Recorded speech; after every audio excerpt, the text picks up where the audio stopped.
Comcast. Yeah. It's called Comcast. Oh, man, kids don't know shit, man. Put it in that bag right there. I gotta put something's in that bag that I can't put in the trash. So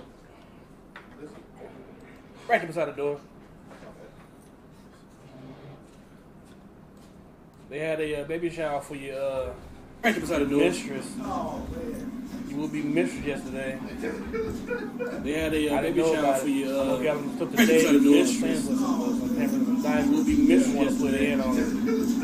They had a baby shower for your took the day. You just not found it out? The worst kept secret in the fucking Compass building. I'm talking about that shit in March. You just not found it out? The worst kept secret in the fucking Compass building. Bobby told me in fucking March. Back in February. The worst kept secret in the fucking Compass building.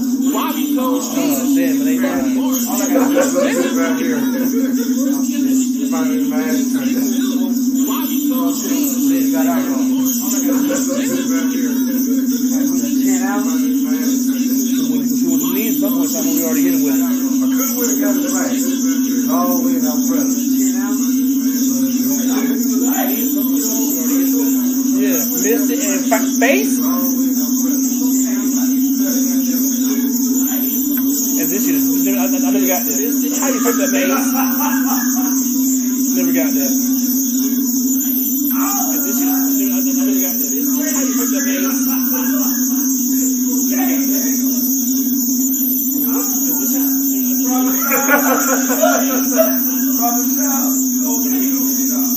You supposed to get kicked in the face right there too. You supposed to eat cattleman midair. Boy. You supposed to get kicked in the face right there too. You supposed to eat cattleman midair. Oh yeah, scroll.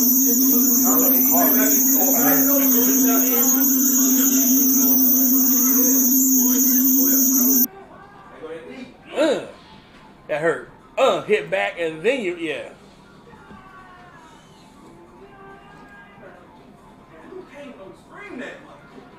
It's a movie, man. You gotta do something. Yeah. Batteries running out. Yeah.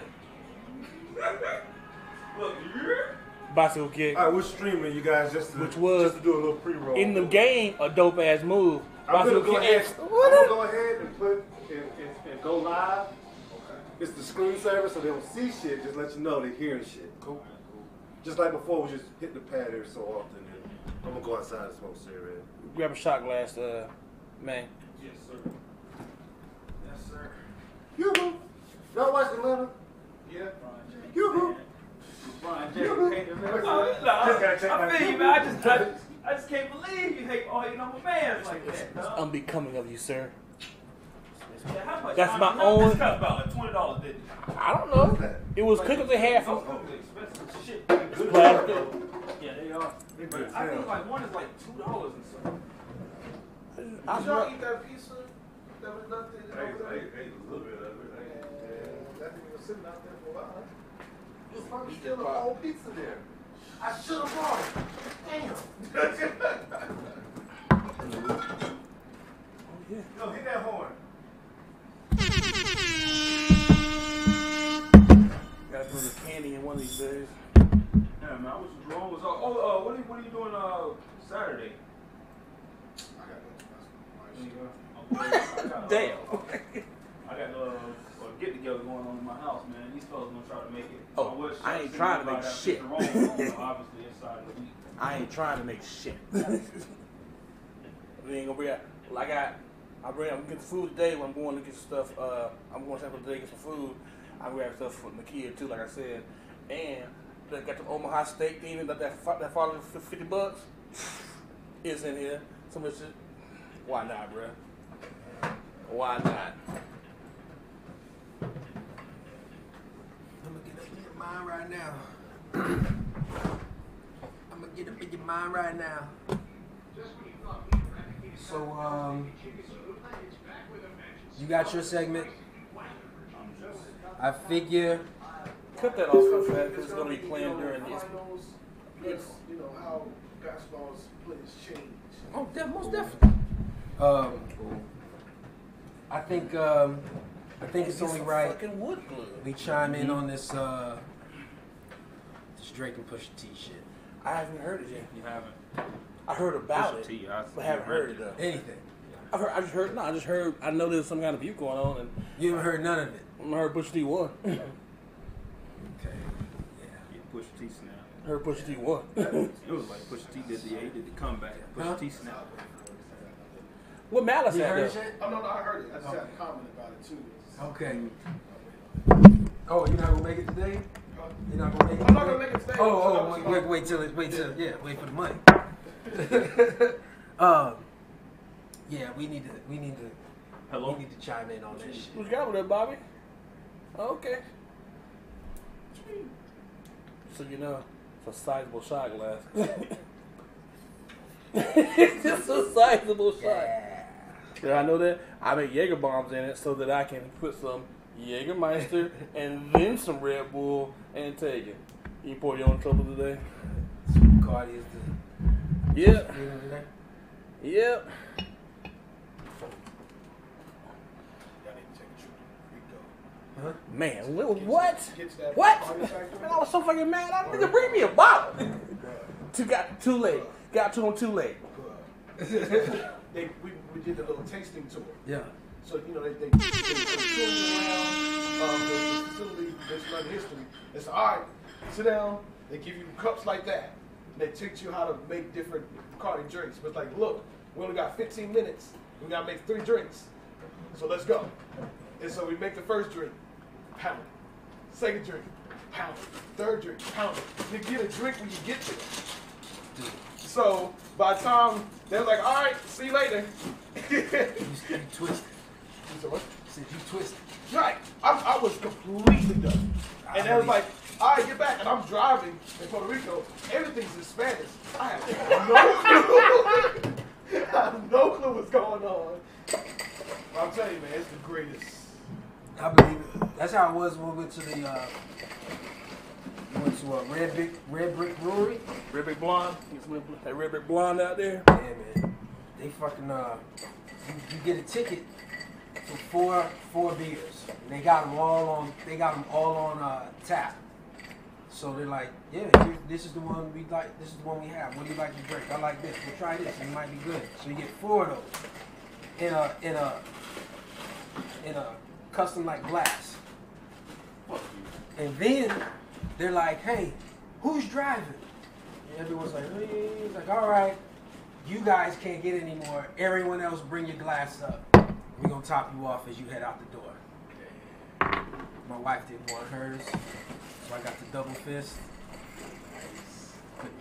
Damn right. What y'all got in your shot glasses there? Bacardi. Bacardi there. So are you up to speed on the Drake Pusha T shit? The songs? Bet. I am not. Put that in the scene. I can't because once again, it's bad. And Drake is Call it's fine. It didn't hit sync, but it got the area. Shit. Damn it. And Hey, don't move the table. Oh, you good? Oh, it's got plenty of room. oh! I thought you already got the party. No, foul. ain't no bubble. Yeah. That's doable, bro. That's easy doable, bro. Okay. Yeah, no bubble right there. You good? Pour your shit, son. I'm sorry. And we are 2 minutes out, fellas. Got Bacardi. For the had about a drink of the day on the way to work yesterday. Oh shit! I'm gonna get. I'm trying to get this camera here. See if I can get it working. You already got something, Bob? Yeah. Okay. No, I go in right after this. Huh? I'm saying, I go in right after this. Right after what? After this show. Oh, you going to work today? Oh, okay. Stupid conference call.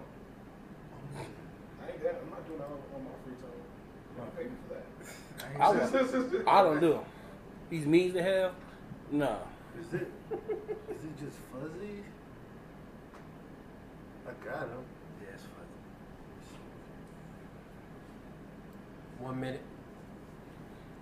Oh, no. Back, grab a glass. Nah, I ain't gonna do it. You have to step in here. This is out of focus.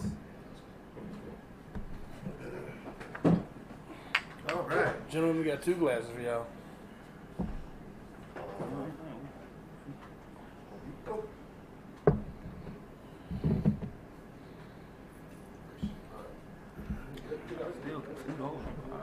We still in. We still in. You still got some room that you can move which either way you want. Well, what we trying to do? Probably in there. No. You in? What's that, a stool? Huh? I don't have one of those. I'm I got a cooler, but it's in the it's in the bathtub, Yeah, bleaching and stuff out right now. We're all in it. Oh no. And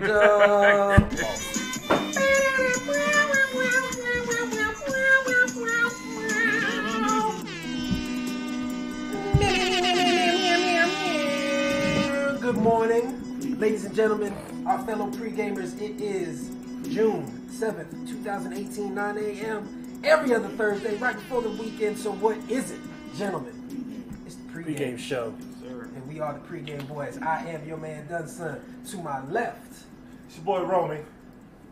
It's your boy, man. Snacks in the building. and our special guest, QC Monitor, as well as special guest commentator today, who's got a very special treat for you guys, is our man, Mr. Bobby. Yes, sir. Bobby. Clip You here. know what I'm saying? Live in the studio today. Live in the sanctuary. But it's been a crazy 2 weeks since we were last on.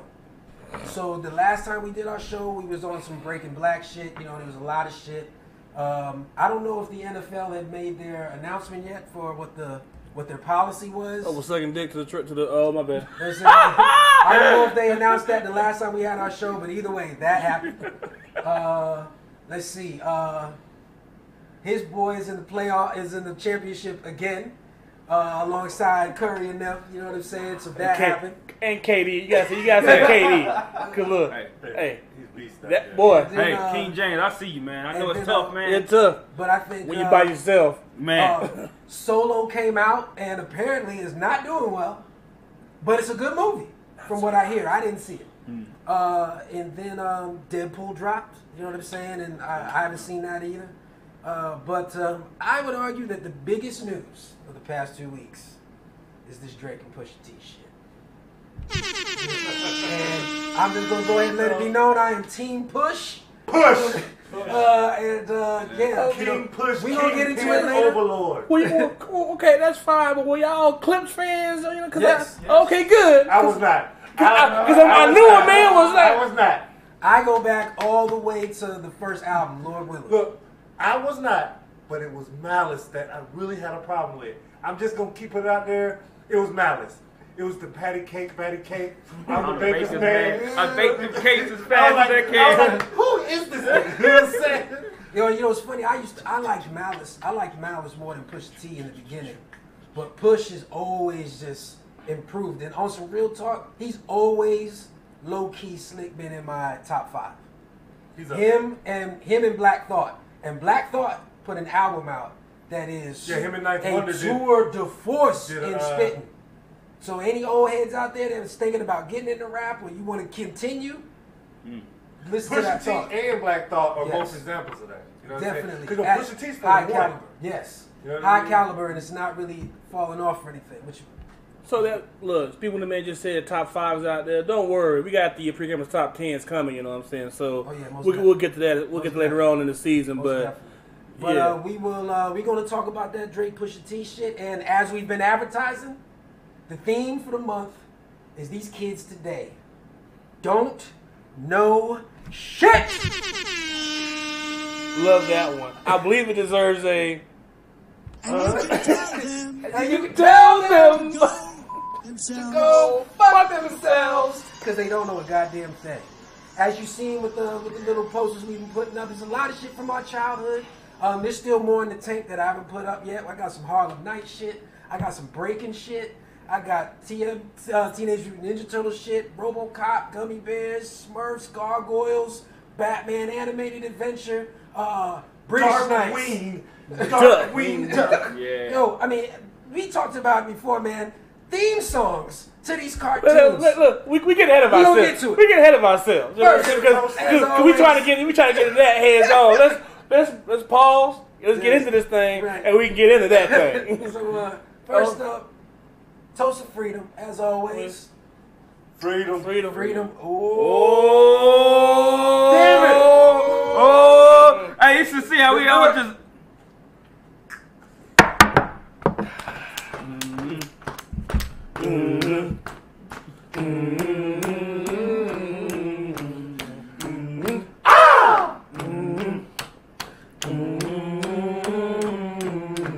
So, are you going to take your flint today or before the I take my flint today. Hey, sir. It's a great job, man, because you know what? The Flint water has The not been brownest updated. water in there.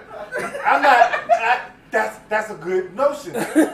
When you suggestion is you can do what you want, but if I suggest you take your Flint water on site to give this motherfucker no time to update the Flint water bottle because I have a feeling you try to hurt my Flint water. You know what I mean? There was one time that was something was in it that was horrible.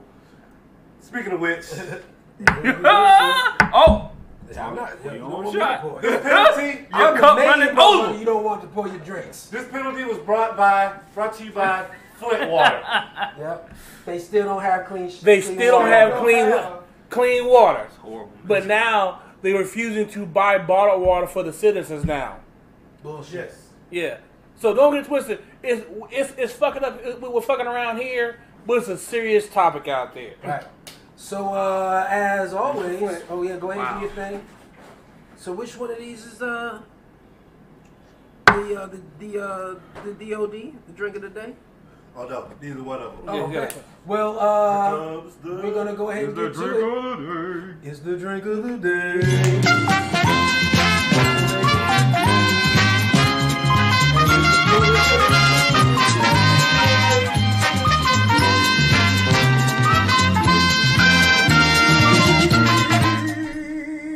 Drake, blackface.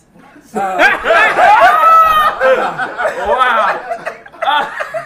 Oh, wow. That is not a Photoshop picture, ladies and gentlemen. No, it's not. So all y'all that was talking all that shit, all y'all that was fired up on Kanye, I don't want to see you fucking putting that tail in between your butt cheeks now on your boy Drizzy. That's not Photoshop. He Canadian.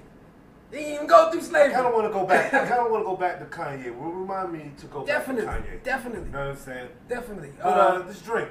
Oh yeah, and before we do the drink of the day, I want to let everybody know we are doing our first test run of 90 minutes today. So it's going to be a little bit longer than an hour.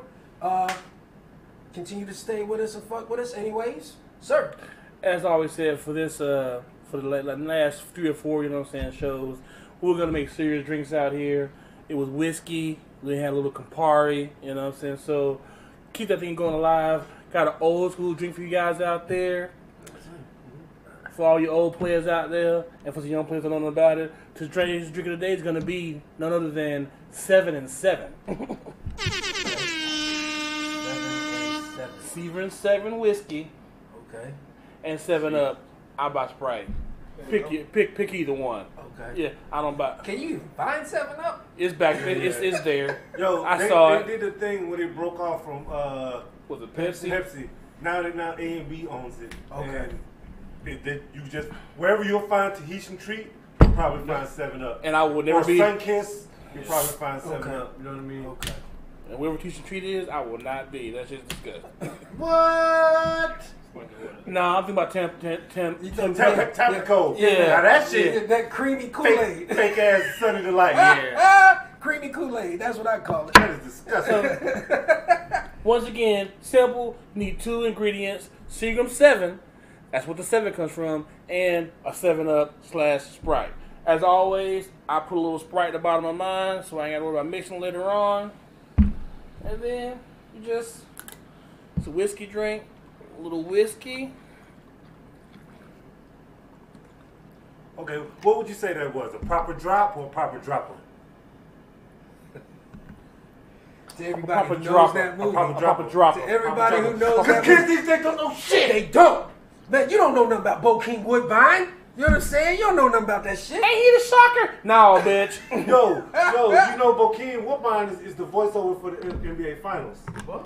Yeah, How about have y'all seen the trailer for that Spider-Man animated movie? I've been seeing it. And that's look, man, what? Miles motherfucking Morales, baby. Yeah.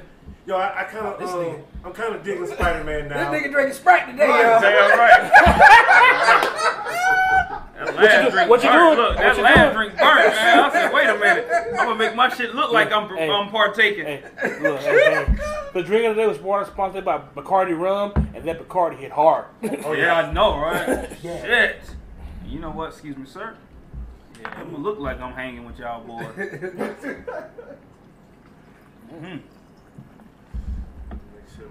I fucked mine up already. I know it. I feel like you did too. Oh damn! I feel like I'm sitting there like, yo, this did not look like how Snacks did it. Right? That's nice. That was about right for me. I like this. Mr. Crutchfield. Yeah, I like this. We'll put it up there 7-7. I like this. Yeah, mine's is not as dark as yours though. So inexpensive. Sequin 7, that whole handle costs $20. Let me see that 7. That's 7. But while everybody's pouring their drinks, let's go ahead and get to the past 2 weeks. We'll recap that real quick before we get into the topic of the day.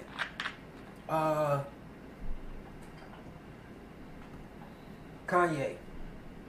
Well, you guys heard about the story of Anne Marie Johnson. I heard about it. I'm glad. Anne Marie Johnson and Kim Kardashian. When they got pardoned. Yeah, she got what pardoned. did she do? Okay, I'm getting into that right now. As you guys know, Kim Kardashian went to the White House, talked to Donald Trump, and all of a sudden this mysterious grandmother gets pardoned. Right. Because she was sentenced 20 years for conspiracy. I thought she was sending more than that. Probably. I think she's done there. She's done 20. She got a life sentence. She got a life for 20. It happened in 96. I looked it up today. It happened in 96. She got charged for conspiracy. So conspiracy of what? What? To get her that much time? Conspiracy means you conspired to sell a large amount of contraband. You know what I'm saying? You got called on the phone talking reckless. Whatever. She you know what I'm saying? Yeah. Plug. My two cousins are in for one of them's in for conspiracy. One just got out for conspiracy. We all got folks. Yeah, but I know, right? But just talking on the phone. Yeah. Just talking on the phone gets you 30. Yeah. 30. Yeah. Automatic. It's a life sentence. And most people, she even referred to it as a death sentence. Yeah. Because it is. Okay, so what happened was, it turns out that this lady fell on hard times. She was working for FedEx for like 10 years. She was manager there, lost her job, got in the drug game. Right. You know what I mean? I don't know whether she got pressured into it, but from what I was reading, she had been like big dope boys, Escobar and Sosa. They don't talk to each other directly. They use citizens. Don't talk to They me. use citizens to talk to each other and then relay the message back. Right. She was one of those people that was relaying messages back and forth to the plug. Right. You know what I'm saying? And so what happened was, not only did she do that, and she rented out an apartment in her daughter's name for these folks to come and meet and keep that as an access point or whatever. Right. You know what I'm saying? And she got caught in a sting. From what they're not saying in the story, it sounds like she didn't give up any names, and that's why they gave her a life sentence. Right. Oh, for not snitching? The prosecutor made it seem like she was the ringleader when she really wasn't. Right. We all know that. You know what I mean? But she was caught trying to transport 70 kilos. God. Damn. From Texas to Tennessee, where she lived. Lines. Where she lived. Crossing lines. You know what I'm But saying? she got caught trafficking. They pulled her over. No. She got caught on the phone. She got caught on the phone trying to set that shit up. Man. That's all it takes. Yeah. That's all it takes. You know what I mean? And it's a nonviolent crime. It's her first offense. Most of the time, when you get on the first offenders, you get it dropped. No matter what it is. Keys, no I don't know about 70 keys. I don't know about 30 bullets keys from Guadalajara. I don't know. Under your mama house in 30 keys. Ma'am. You can't let you walk out here like that. You know what I mean? However, I personally know motherfuckers that's in there for long, that's been in there now, that's still in there now, with harsher sentences for less. So the issue is basically these nonviolent, you know what I'm saying, drug offenders, they need to be part, they need to be in prison for the rest of their lives. Yeah. Because they're not like a killer or a rapist or anything. And jails are becoming so overcrowded that they can't even house a lot of these people. And you know who ends up getting off? The pedophiles. They get house arrest.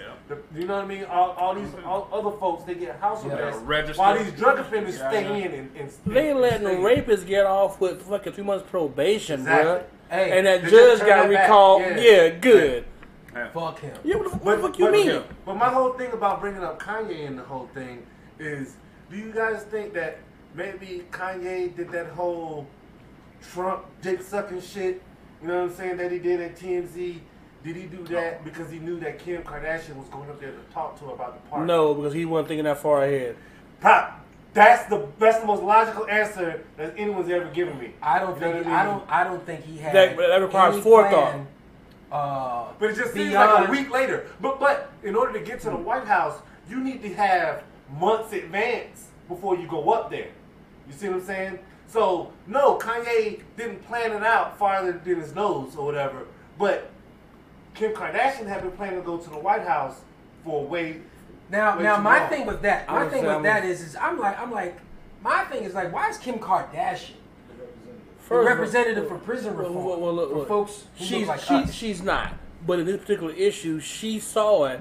She's a famous person. What the thing about 45 is this: he likes being surrounded by famous people. Even Kim K. In my opinion, I think he had it up there. He was trying to smash. You know he felt it. Yeah, so you know what I'm saying, like, look, but look, she brought it up, and even though she's infamous, she's still famous, and he likes to be surrounded by famous people, and then he even knows this. Look, the fact that 45 commuted that lady's sentence and let her out. Look, I give credit was due. That was a good thing to do. He did it for boxing too. You know, what was that? He's dead. He's dead. That's true. That's true. But they do that shit for white folks all the time. Oh yeah. By the way, this lady, Obama denied her 3 times. She applied for clemency 3 times before, and Obama denied it. Because he can't be seen letting fucking drug dealers exactly. And he let her out because Obama denied it 3 times. Of course. Obama that's that too. Let go a ton of in his last year, he was like, he did. You get a part. You get a part. He was motherfucking over in this bitch. And then when he just said that is key, you telling me so Obama said no 3 times? Yeah. What's his name? Obama right here? Do the opposite of what he just said. Exactly. That's also what 45 That's all this lady is a pawn. Yeah. You know what I mean? Like exactly, because I mean, like as soon as right after the meeting, Trump out there like, hey, you're helping me with black voters. We're not. They're not. Trust, they're not. The niggas that voted for you, they're the niggas that voted for you. Like, look, I agree with Chance. I agree with Chance that not all black people. Damn right. However, be Democrats. Not all of them are. That's an honest statement. That is your choice. That is your prerogative to follow whatever you want to follow. Like, look, they got to earn your vote. Whoever's up there has to earn your vote. You don't have to vote blue or red, left or right, conservative, liberal. Doesn't matter. You vote for who you believe in. You know what I'm saying? I lost my thought. Go ahead. That being said, and I always say this, if you did not vote for Hillary Clinton in this last election, you voted for Donald Trump. Yo, I see the finger point here. I voted Democrat. Hey, yo, and I'm gonna and before you make your don't point, get this motherfucker. Before you make your point, I'm gonna say this. To your point, I feel like what we as the people need to remember is that we are the bosses, and once we remember that they work for us, that is when shit will truly start to change. Now, these people who are going up for election, if they don't earn your vote, no matter which way you lean, I get it, hands down. If they don't earn it, you don't have to go vote. Fuck this lesser of two evil shit, because you're really just saying like, yo, everybody's fucked up, so I'm gonna vote for a fucked up person. No, you don't have to. They have to earn your vote, and if they don't do it, stay your ass at home. That being said, if you stay at home, guess guess what? At home. You get the lesser of two evils. Yep. That's fine. Yep. But guess what? If you don't vote and let the lesser of two evils get out there, I don't want to hear you bitch afterwards. I'm not going to bitch. Because I bitch about all of them. You know what I'm saying? I'm a bitch about all of them. You know what I mean? Me not voting has nothing to do with it. I have a problem with the system. So therefore, that's where I stand in it. You know what I mean? Yeah, we can play along and act like we play along or whatever, but how I feel is they got to earn my vote.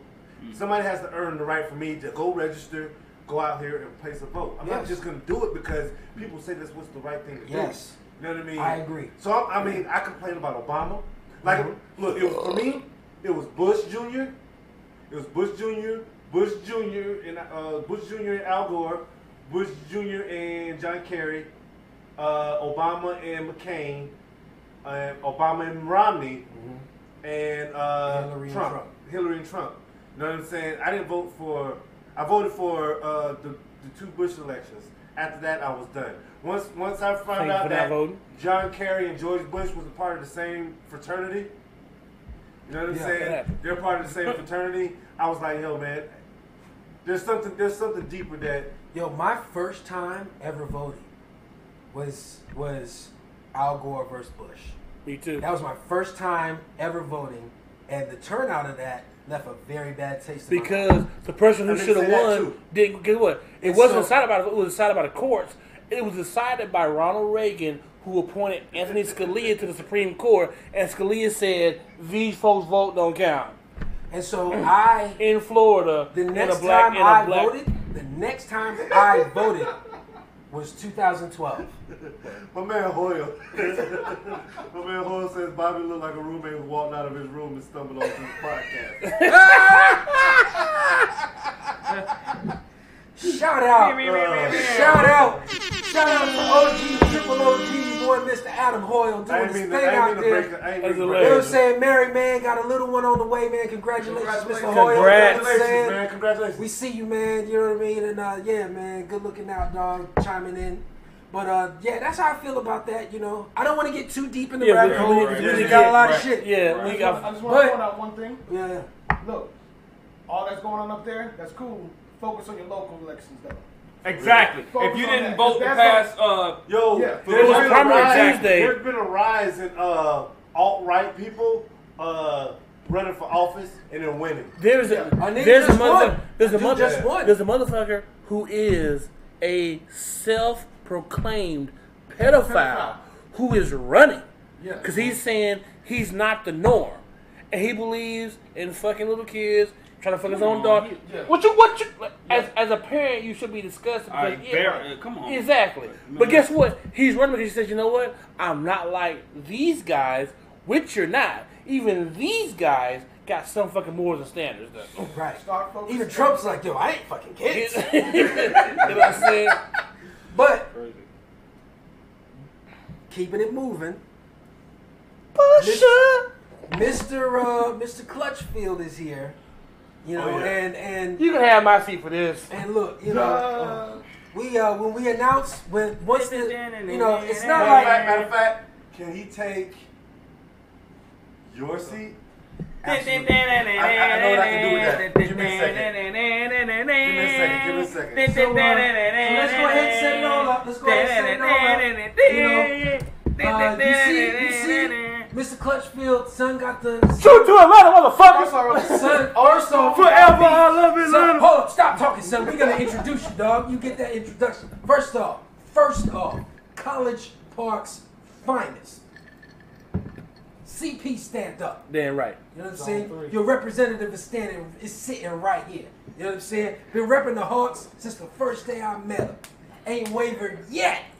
You know what I'm saying? For the Hawks, it's Bobby Crutchfield. For them fucking Falcons, it's my cousin fucking D. Gibb. You know what I'm saying? But this man right here, this man right here,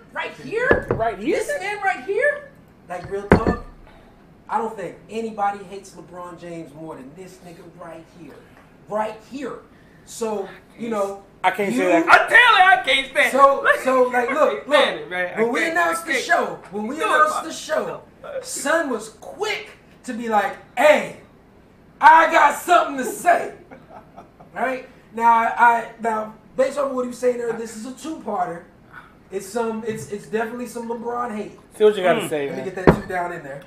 It's definitely some LeBron hate, but it's also fitting with the theme of the kids today don't know shit. Because you don't know the basketball we had. Y'all don't have rivalries. Basketball. So, Mr. Clutchfield, man, the stage is yours, man. Sup, world? You know what it is. It's your boy Bobby. Clutchfield. Excerpt for the finals. Now, last night we had game 3. We did. And I know I hate LeBron, but I'm going to put this out there. Yesterday was probably the Cavs' best chance other than game 1 to win the series. Thank you for saying that. That's an honest statement. As I said, the Cavaliers, not LeBron James. So, oh my God. Was there a higher score on the Cavaliers? So, I mean, you look at it, you have Seth with, 10 points. Who was cold. Cold. Clay, 10 points. And they didn't have KD, ball. There's a man out there 43. who's saying, I'm trying to get out of this and go home and celebrate. Right. Right. Cavs did what he wanted. LeBron, you had a little bit more help than you normally did. Lou finally did something smart by placing Rodney Hood into the game, which changed everything up. But at the end of the day, but a man showed up. You didn't show up when needed to be at home. And I'm gonna put down 1 point with LeBron, and then I'm gonna move on. Game 3, you are down by 6 points, LeBron James, and you telling me that ball don't stay in your hands?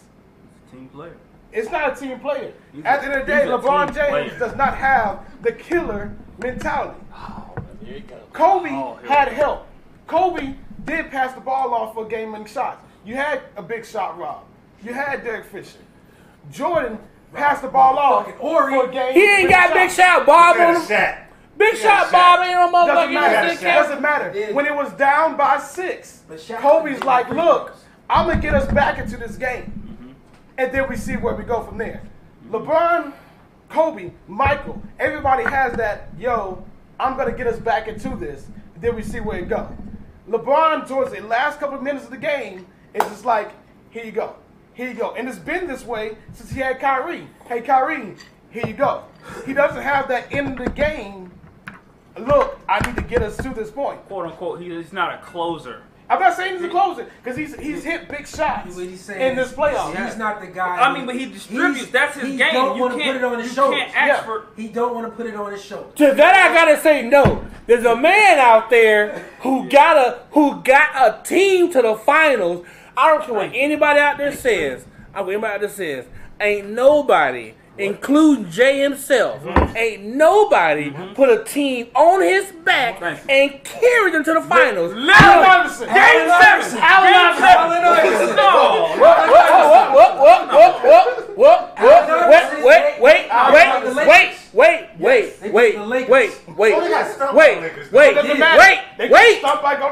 Wait. A man is right. Allen Iverson. I remember that. He got into the finals, but guess what? But as I said it's been the same. Nobody put a team on his back like they did. Cause guess what? No. Look, who beat Boston at their own spot for Game 7 when nobody beat the folks by themselves? Who beat Boston with folks hanging off his back? Literally. Motherfucker! Like this, motherfucker! Stop! Yeah, I know! Stop! 2 motherfuckers! Ain't nobody I've seen carry the team. Everybody knows. Used to carry the team because at the end of the day, this man played against a bunch of babies in the conference finals. But Boston just had a great coach. But at the end of the day, there was a bunch of babies out there playing. And look, not to point out how popular the man, they were not ready for the moment. LeBron James makes the decisions on the team. He got rid of the elite stars to show you he could do it without Kyrie wanted to go. Kyrie wanted to go. But what about Dwayne Wade? What about all these other stars? LeBron James said, you know what? I'm going to come back home to Cleveland. Dwayne Wade is broken. You say that. Dwayne Wade was done. He's broken. He revamped his squad. Derrick Rose was broken too. D Rose was broken too. LeBron said, "Hey, yo, Wade, look, you want to come play for us for a little while? We see what we do. I got you. I'll get you a little check. I'll get you some money. At the end of the day, I'll get you some money. He doesn't have enough help. Get her next He role. doesn't have enough. It takes a team to win championship. It takes a team. LeBron James dropped 53? How much was it? 53 fucking points in game 1. Exactly. He doesn't have. No. Exactly. I'm changing that. They lost because of George Hill. I'm not going to J.R. Smith and Tyronn Lue if they had once the timeout left. J.R. Smith was. Yeah. He on that hand cannot escape from this. Pause. Peace. 2 points. 2 points. First off, the Knicks are glad they got rid of J.R. Smith now, even though he has a ring. Fuck that nigga. Second, we don't want to go down the rabbit hole because we do have a place to go. And since we've already kind of we touched up. No, we didn't touch on Pusha T and Drake yet. No. Fuck that shit. So we all know what it is. But again, kids today don't know shit. Okay. Right. So you said, look, shout out to 2K19, LeBron James on the front cover. I'm not gonna lie, that cover look cold as hell. That cover look cold as hell. With no team though. With no team though. You know. With no team though. That is truly the organization recognizing the man who's carrying them out there. No matter what he say about that shit, this is a nigga right here who been playing 2K4. Oh God. Since 2K1. Oh, and shouts out to Bobby fucking Clutchfield, who was the only nigga I ever know that got all the achievements in any 2K game. NBA 2K. You're getting tagged in this NBA 2K. This man right here. This man has been playing the 2K that came out on the Dreamcast till last month. Bro. Getting all the achievements. He's still in the race. Before y'all had achievements. It's done. What? Are you It's done? I'm done. It's done. But It's done. He's done. It's done. But yes. I digress. NBA 2K. Did you screenshot your achievements? I'm gonna post it online. Look, all right, we're gonna go Post to the pregame is the way to say that shit, bro. I'm gonna go back. We're gonna now talk about, But before you speak, again, everybody, we're not getting to that Pusha T Drake shit. I want to, but you know what? We got richer content. No, we have to get into that Pusha T Drake shit. You have to. You know what? Where is Drake? Let me get it. Where is Drake? Hey, man. Let me get it. Hey, man. Hey, open your heart, man. Believe in the king, Bobby. Bad. How about? Let me get it. And I said this. I said this, Bobby. Bad to back. You know what? All right. You know what I said. Bad to back. All right. What I said. Hold on, real quick. Go ahead. In my opinion, all the conversations about who's the greatest that being said, I got reasons. Not a J fan. He's a hooper. I'll say this: at all times, he had Scottie Pippen, one of the all-time greats. LeBron never had that. Never had that. So and all time, he's Dwayne not Wade Scottie and Ray Pippen. Allen on his team. He's never had that's a great shooter, though. You know what I'm saying? Scottie Pippen was an all hooper. He had super teams to get his and they won. Final ring. And they won. Yeah. That wasn't the point I was making. With Kyrie was there. Make your point. What about My point is this. My point is this. Yeah. I got a surefire way to decide whether or not LeBron James is the greatest of all times. Here's what it is. Come to Atlanta, win a championship. Never been done. He's the greatest of all fucking time. No, I'll tell you how you can determine if LeBron is the greatest of all time. Would you say one? Huh? Team one.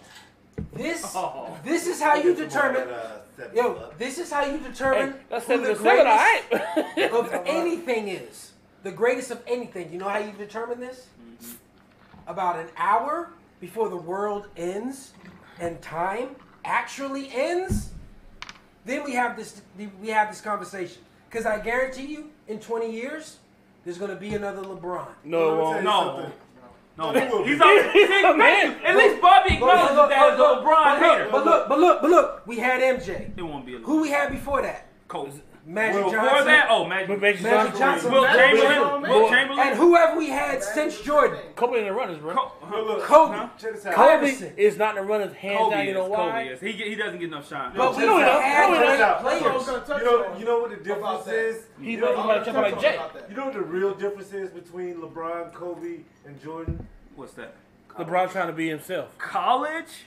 Kobe didn't go. No, he didn't. College. Kobe went straight out of high school. Jordan got an NCAA championship, don't he? He does. He does have some college. But guess what? But not a high school one. The boy got those though. But so what it is. But we digress. Quick question: is there anybody in here? I know you. Me and you are kindred spirits in this. But the three of y'all, have any of y'all ever attempted to rap, make beats, or whatever? Have any of y'all done it? My career ended early. So did mine. I made one track on the fucking Audacity. I want to hear it. I gotta hear it. I gotta hear it right now. I gotta hear it. Now, with that being said, on Audacity, I'll say, I think it's safe to say that me and Rome right here have probably been the only ones who have truly pursued it, like, yeah, guaranteed, to a level. Now, he the rapper, was DJ. Now, because as a producer, that's the lane that I try to drive. Understandable. You know what I mean? Either way, though, we have immersed ourselves in this music beyond just being fans and being behind the scenes and starting to get an understanding of how things work. Now, Drake and Pusha T. To all the Drake fans out there, Drake's legacy as songwriter, hitmaker. Hold on. Songwriter, hitmaker. I'm out here every 2.5 years or whatever, and I'm giving you guys hits. You riding on the radio, it's riding for the summer. Damn right. That legacy is fine. That legacy is fine. Now, the other legacy. The legacy that always seems to bring him out of his element of songwriter, pop.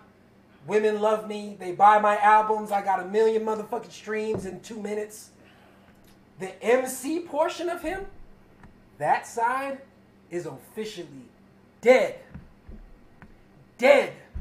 There's no way you can get on the mic and say, I might go down as G.O.D. Drake stands for do right and kill everything. Your demise is going to be televised.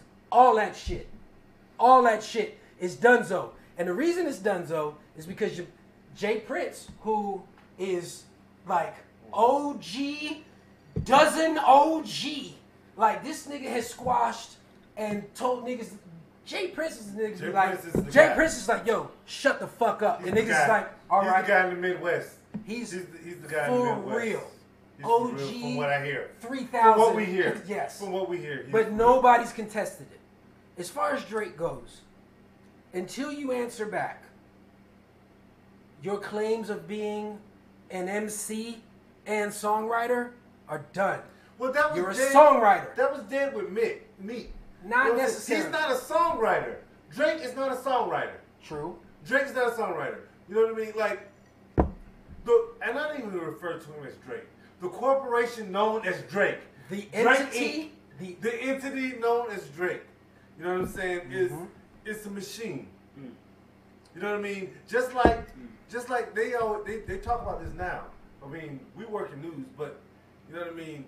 All your names, like your Don Lemons, your Jake Tappers, you know what I'm saying, Rush Limbaugh, anybody. All of those people are just actors who are just reading the news as opposed to implanting their own viewpoint. Investigating it. That's what Drake is. Drake is a face. That's all. Yes. That is all. That's all y'all need to know. He didn't look. I would say that maybe he writes his own songs. He writes. No. He writes some. He don't write shit. He writes a portion. He don't write shit because you know why? Reference tracks. He wouldn't need reference tracks as a writer. That's true. He wouldn't need reference tracks as a writer. Very true. To be Drake. He's put there by the masses. Disney of all people. I don't know, maybe he's not Disney, but he's bigger than himself at this point. Yes. You know what I'm saying? And there's nothing wrong with people like that. Like Marvin Gaye, heard through the grapevine, jumped off with Marvin Gaye. But people don't know that Gladys Knight was the first person to record it. I don't know whether she wrote it or whatever. You know what I mean? Like Dolly Parton, Whitney Houston, you know what I'm saying? I always love you. It's a thing where the song was made. I never knew that was a Dolly Parton song. But there's nothing wrong with being a vessel for great shit. Very true. And Drake has been a vessel for great shit. I can name a series of Drake tracks that have probably gone gold in the first week or whatever. You know what I mean? But in this realm of underground, yes. And when it comes to the MC title, you know what I mean? if you're gonna sit here and call yourself an MC, if you're gonna sit here and say I might go down as G-O-D, and it's established that you have ghostwriters, I question who wrote that line. If I battle you, who am I battling? No, you're battling 10 motherfuckers. Exactly. That's my point. That's my point. You battling. I'm not battling Drake the person. I'm battling Drake the brand. Exactly. And everybody invested in it. You know what I'm saying? Jay Prince included. Jay Prince included. Baby, Slim included. Wayne included. Nicki Minaj included. All of OVO included. What most of the fans don't know is this. Drake makes a lot of money, but he's the last to get his check. You know what I'm saying? Pusha T, you know what I'm saying, is the president of good music. Yes. He may not be the first to get his check, but he's damn sure not the last to get his check. And look, and to everybody who's like, I ain't even heard of Pusha T till last week. That's fine. That's you fine. Slipping, That's fine. Actually, it ain't. But okay. No, look. You ain't heard Grain and Dry. But to their defense, that was the clips, not Pusha T. But again, to everybody out there who's like, yo, I ain't even heard of Pusha T. Guess what? Son came out over a decade ago. And in 2018, at 40 plus, yo, it'll be he puts an album out. And folks are still like, yo, Pusha T got an album. It'll be almost 20 years before Grinding came out. Drake ain't even hit 20 years yet. And he's got more albums out than Pusha T does. Because he has to help. You know what I'm saying? He has to help. And he has to put them out. You know what I mean? But, you know, like, when you compare him, like I said, like, Pusha T, he openly said he don't want to be compared to Drake because he writes his own shit. You know what I'm saying? Progress happens. When people are doing things for you, yes, you're supposed to get farther. You're supposed to progress farther. Yes. Yeah. When you own your own shit, it's a long, tedious fucking road. Continuous grind. But the reward is far much greater. Push is still here, folks. This is his third solo album. He put out 3 Clips albums. Not him and his brother, with Pharrell. But then it turns out he was writing rhymes for his brother. Look. At times. Look. Wherever you stand on this shit, just know this. If you're Drake fans, again, the music you've been consuming is not going to stop. No, it's not. But understand this, that if he decides that he wants to cross over into the realm of the MC and battle and fend off battles, Drake can't do nothing until he addresses Push. And my problem with the whole Jay Prince response is Jay Prince is like, yo, if Drake would have put this out, it would have killed Kanye. It would have killed Kanye's career. Now look, I used to rap. If a nigga calls my name out or says I'm whack or says whatever the fuck he wants to say, you gotta respond. I'm not gonna sit there and go rap about your producer and your president or your boss. All that was deflecting. I'm going to talk about the nigga who called my name out on record. And Drake's Duppy freestyle, while it was dope, a good 75% of it is directed at Kanye. Yeah. And all Kanye did was make a beat. He made a beat and said, yeah, yo, Push, I think you'll sound good on this. And Push goes, I'm going to go at that nigga Drake. But it goes to that first line. You know what I'm saying? When he said, if you're so critical, I don't know what he said, but if you're so critical with me, what do you think about the dude that's making your beats? Yes. There's the difference between Drake and Kanye. Kanye says, I do the beats. Me no speaking English, I do the math. You know what I'm saying? Kanye been using ghostwriters too. But look, Kanye is like, yo, thanks for ghostwriting for me. Yo, thanks for ghostwriting for me. Yo, thanks for ghostwriting for me. Yo, there is not there is not one person that Drake gave credit to. You know what I'm saying? Like people giving Drake all these tracks, but Drake ain't even being like, yo, good looking out on that verse. Thanks for writing that verse for me. You know Thanks for writing that song. Instead, you're hearing songs without Drake on them. That's Drake. That are the exact 16 bars that I heard him spit like a year ago, and it's like, wait a second, that's all his shit? That's why this is a big thing. That's why this is a big thing in entertainment, because and for MCs. And this is a big thing for mom and pop stores. Drake is the Walmart of the music industry. Yes. You know what I'm saying? Drake is the Walmart of the music industry. Like I said, all he has to do is be a face. Like I said, all he has to do is show up in appearances, do these little Instagram things, do everything to do to be on the forefront. But meanwhile, behind the scenes, there is an entire machine set out to make that man successful. That's why Jay Prince stepped in. Because he's a part of the machine. Because if Jay Prince, I'm telling you, if Drake was a true MC, do you think there's any man in the world who could step in and be like, hey, chill? But look, people don't want to hear that. People don't want to hear that shit. Look, we knew that Drake was fake as fuck when he went on Phone Master Flex and did that freestyle from his phone. Yes. We didn't even know about niggas freestyling from phones until we see Drake do that shit. Yes. Until we see Drake do that shit. Like, oh, word, niggas using their phone to freestyle? Oh, well, shit. Did you ever see that? Heard about it. I saw it. The Drake's fans are so blinded. Yes. That they have been given every instance to reject this motherfucker, but they can't. Because they love the way he looks.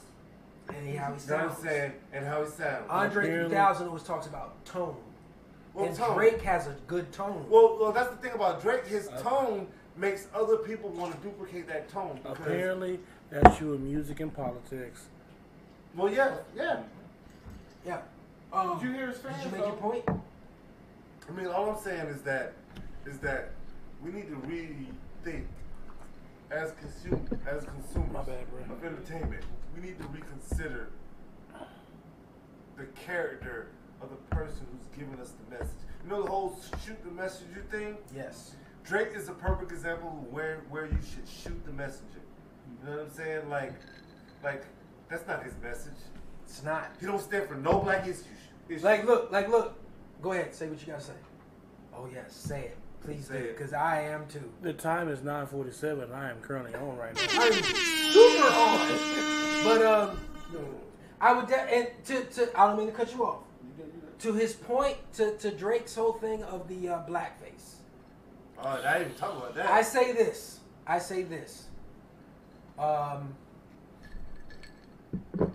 You released a statement about why you did it.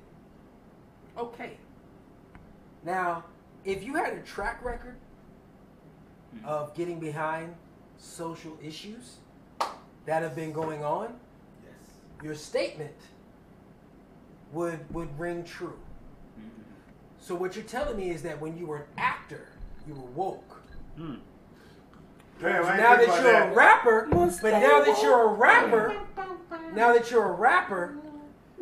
you're nowhere to be found. Right.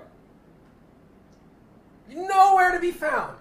10 years ago in 2008, you were woke as fuck. Woke enough to paint blackface on yourself from Canada.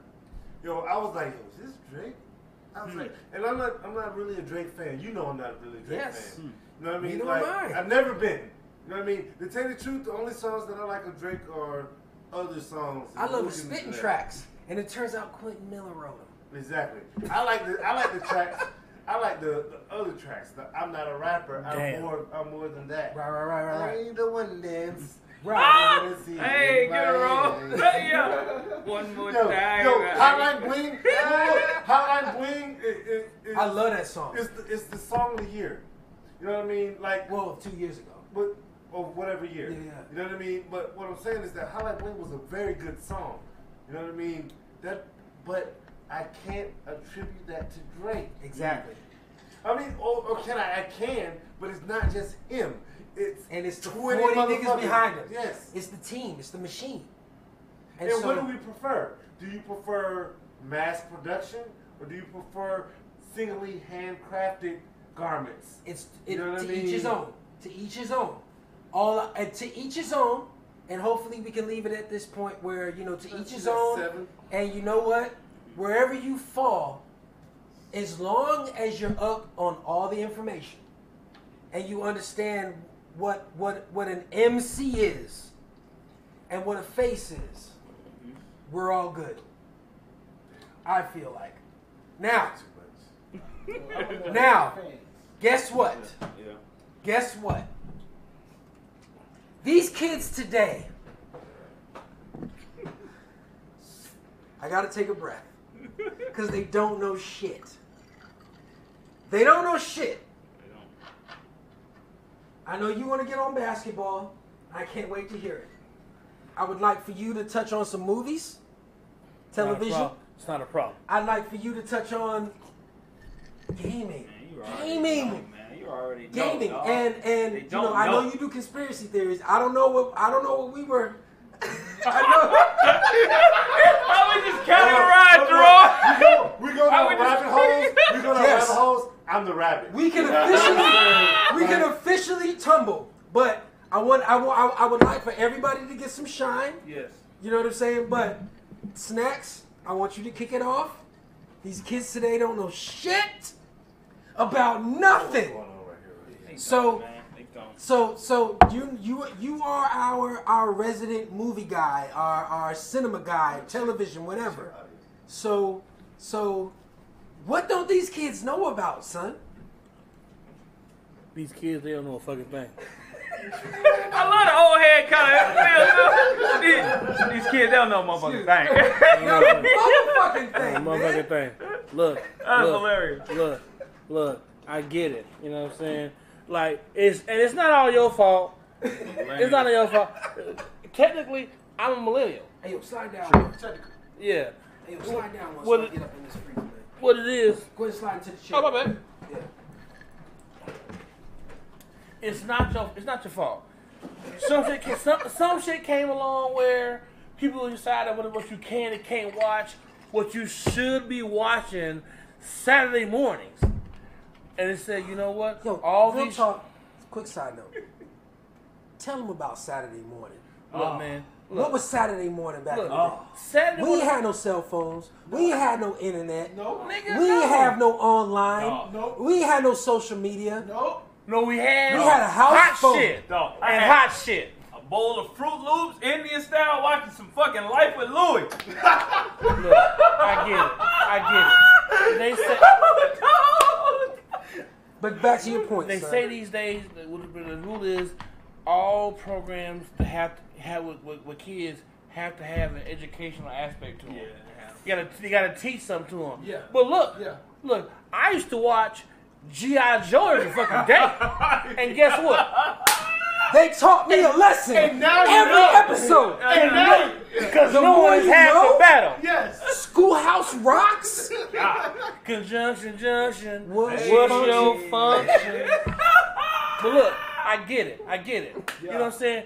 You out there to get you this tree food time and all this other bullshit. Spirit bomb. Man. I used to patient. At the end of my childhood experience, when I was watching on fucking Saturdays, the fucking X-Men. Right.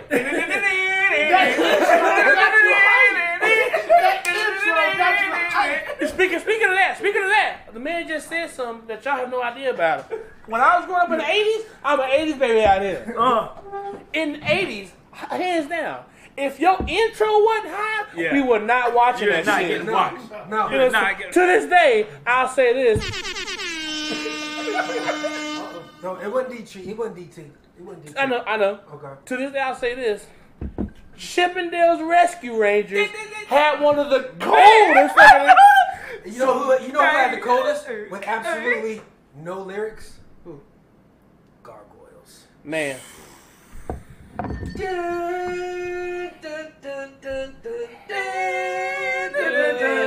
Son, these I'm These gargoyles are named after the hardest fucking boroughs in America.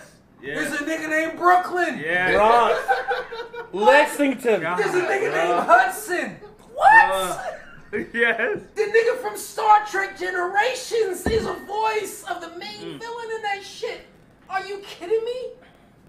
The shit was so hard back in the day, just with the cartoons. Look, other than that, either it was, look, that Chip and the Rescue Rangers, I still know it. I would say it right now, but you ain't ready for some crimes go slipping through the cracks, but these two gumshoes are picking up the slack. There's no place too big, no place too small. When you need help, just call Ch-Ch-Ch-Ch-Benders. Rescue Ranger, Ch-Ch-Ch-Bender, Rescue Ranger. You don't even know. You don't got that shit. And so many things, watching fucking cops, dinosaurs, fucking Spider-Man, X-Men. Look, hey, that tailspin intro. Yes. Spin it. Tailspin. Let's begin it. Tailspin. Oh yeah. Tailspin. Tailspin.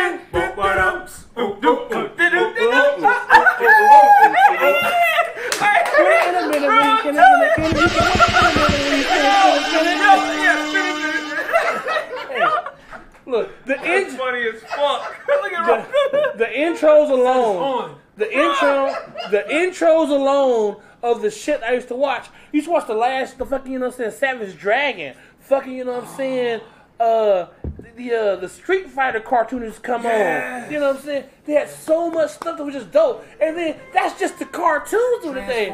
Transformers, man. G.I. Joe. Look, to this day. What on earth is Carmen San Diego? Man. And guess what? And that was there. Yes. Legends of the Hidden SWAT Cats. SWAT I Cats. slept on that. Oh my God. SWAT Cats. Wildcats. That was my intro. These kids were asking me all the time about it. That was me. Yo, what about Doug's intro? Oh, yeah. That was it.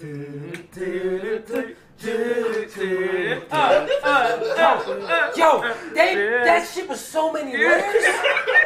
It was layers. Dog. Even knew the fucking beat song in the fucking Doug show. Yes. Are we?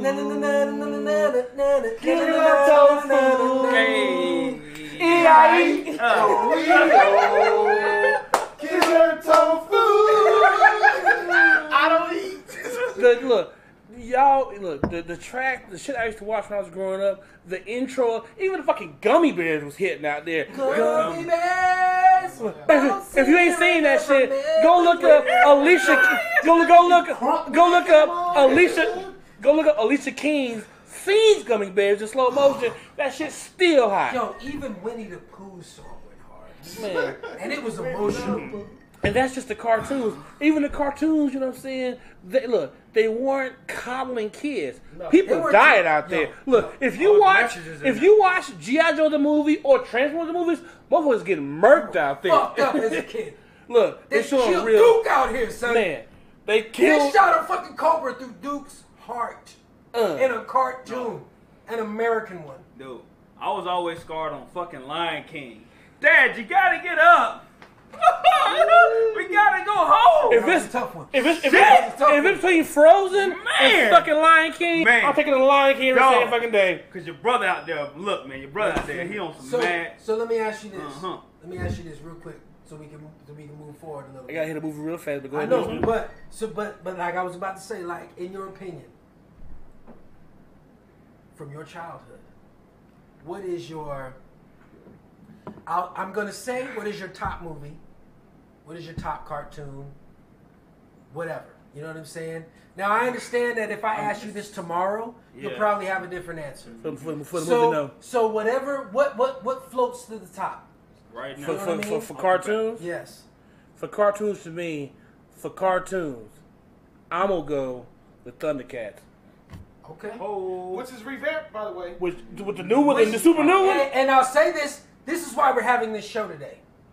Because last week the last 2 weeks when we talked about it and we brought that Thundercats Go bullshit up.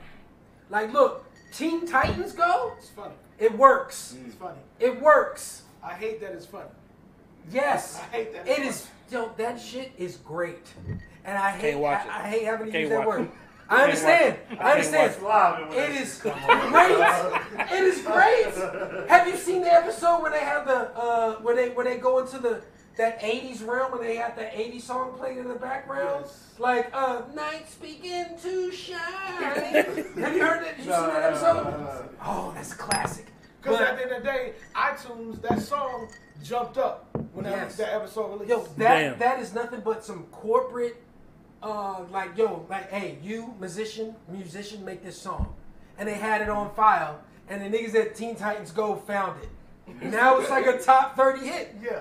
But so Thundercats for cartoon. What about movie? Since you normally handle movies. For the movies, it will and will always be. Now, before I say this, there's a movie out there that I use to judge all certain genres of movies, like horror movies and monster movies.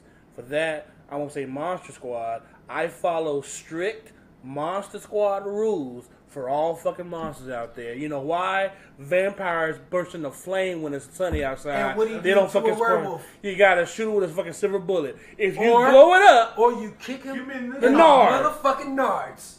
To stun him. To stun him. Kick him in the nards.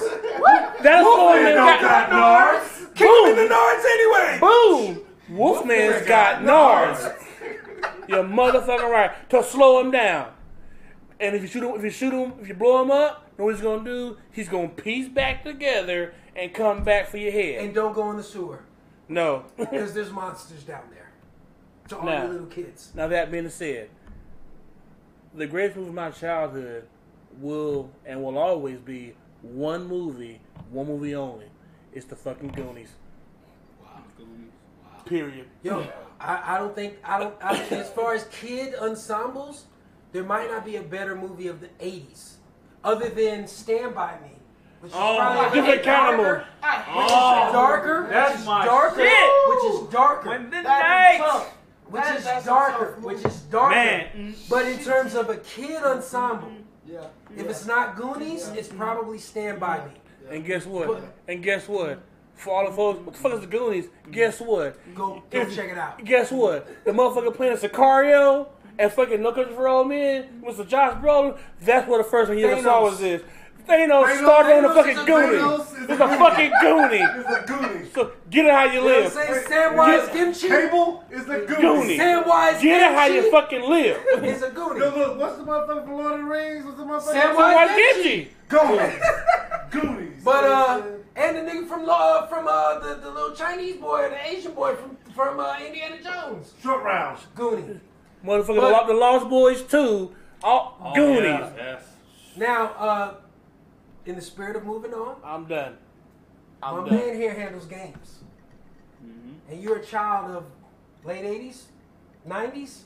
Either one. Either way, these kids don't know shit. So gaming wise, what are they missing out on now? These kids because gaming is great nowadays. We can admit that. But what was it when you got your first system, son? Smash you kids today. The first system I had was Atari. It had fucking start on the console, and it had one fucking red button with a joystick, dog. Boom. Literally, I'm playing Spider-Man on Atari. Woo! Spider-Man. I play, Spider-Man, Pong, and Pac-Man. Yep. Bro. Pit Fighter. Yeah, I'm Missile Command. Yep. Pac-Man. Pac-Man was my shit. And Goonies too. But go ahead, tell us about these games, son. These kids don't know shit, man. They got this thing now called AI, artificial intelligence.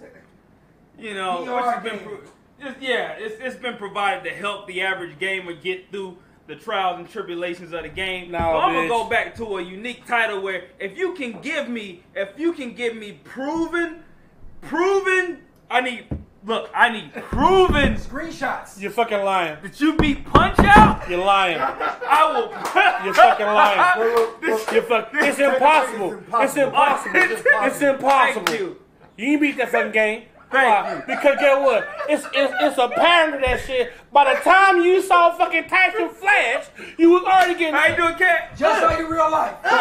Just like in real life. By the time you saw him flash, you couldn't press the button fast enough. And we got fakes like, oh yeah, I beat Punch Out. You're the fucking fuck if you lying. did. The fuck if you did. Lying. Oh, you beat Pac-Man too, huh? Exactly.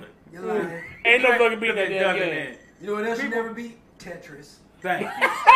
There's no beating Tetris. Yeah, Tetris, Dr. Mario. Let's keep going. Yeah, man, these kids don't know shit, man. So you're saying Punch Out is a game like, yo, go beat that shit. Yes. What's another game from our childhood that was like, yo, who's the nigga who's beating?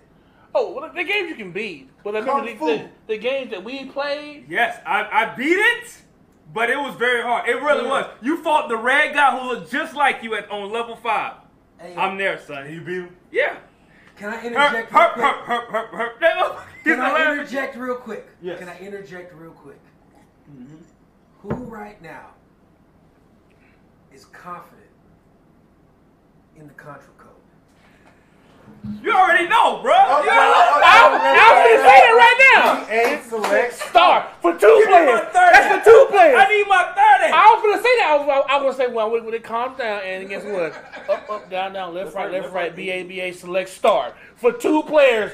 I need them 30 lives. And don't let me see 3 because I'm hitting the restart. I need them 30. Hey yo, son, since you the gamer, what was your technique for the Nintendo game that didn't want to play? Please do. What's your technique, son? What's your technique? What you need? Hit the phone. Okay. What's your technique, son? Okay. Let me see here. You do need 2 feet. So the game ain't come up. What you do? I say, like a harmonica. Okay. Here go my technique. You doing it wrong. You doing it wrong. You put too much spit in there. And I go in. I say, okay, let me see this for a second. Another second game. A second game. Just stand back. We in there.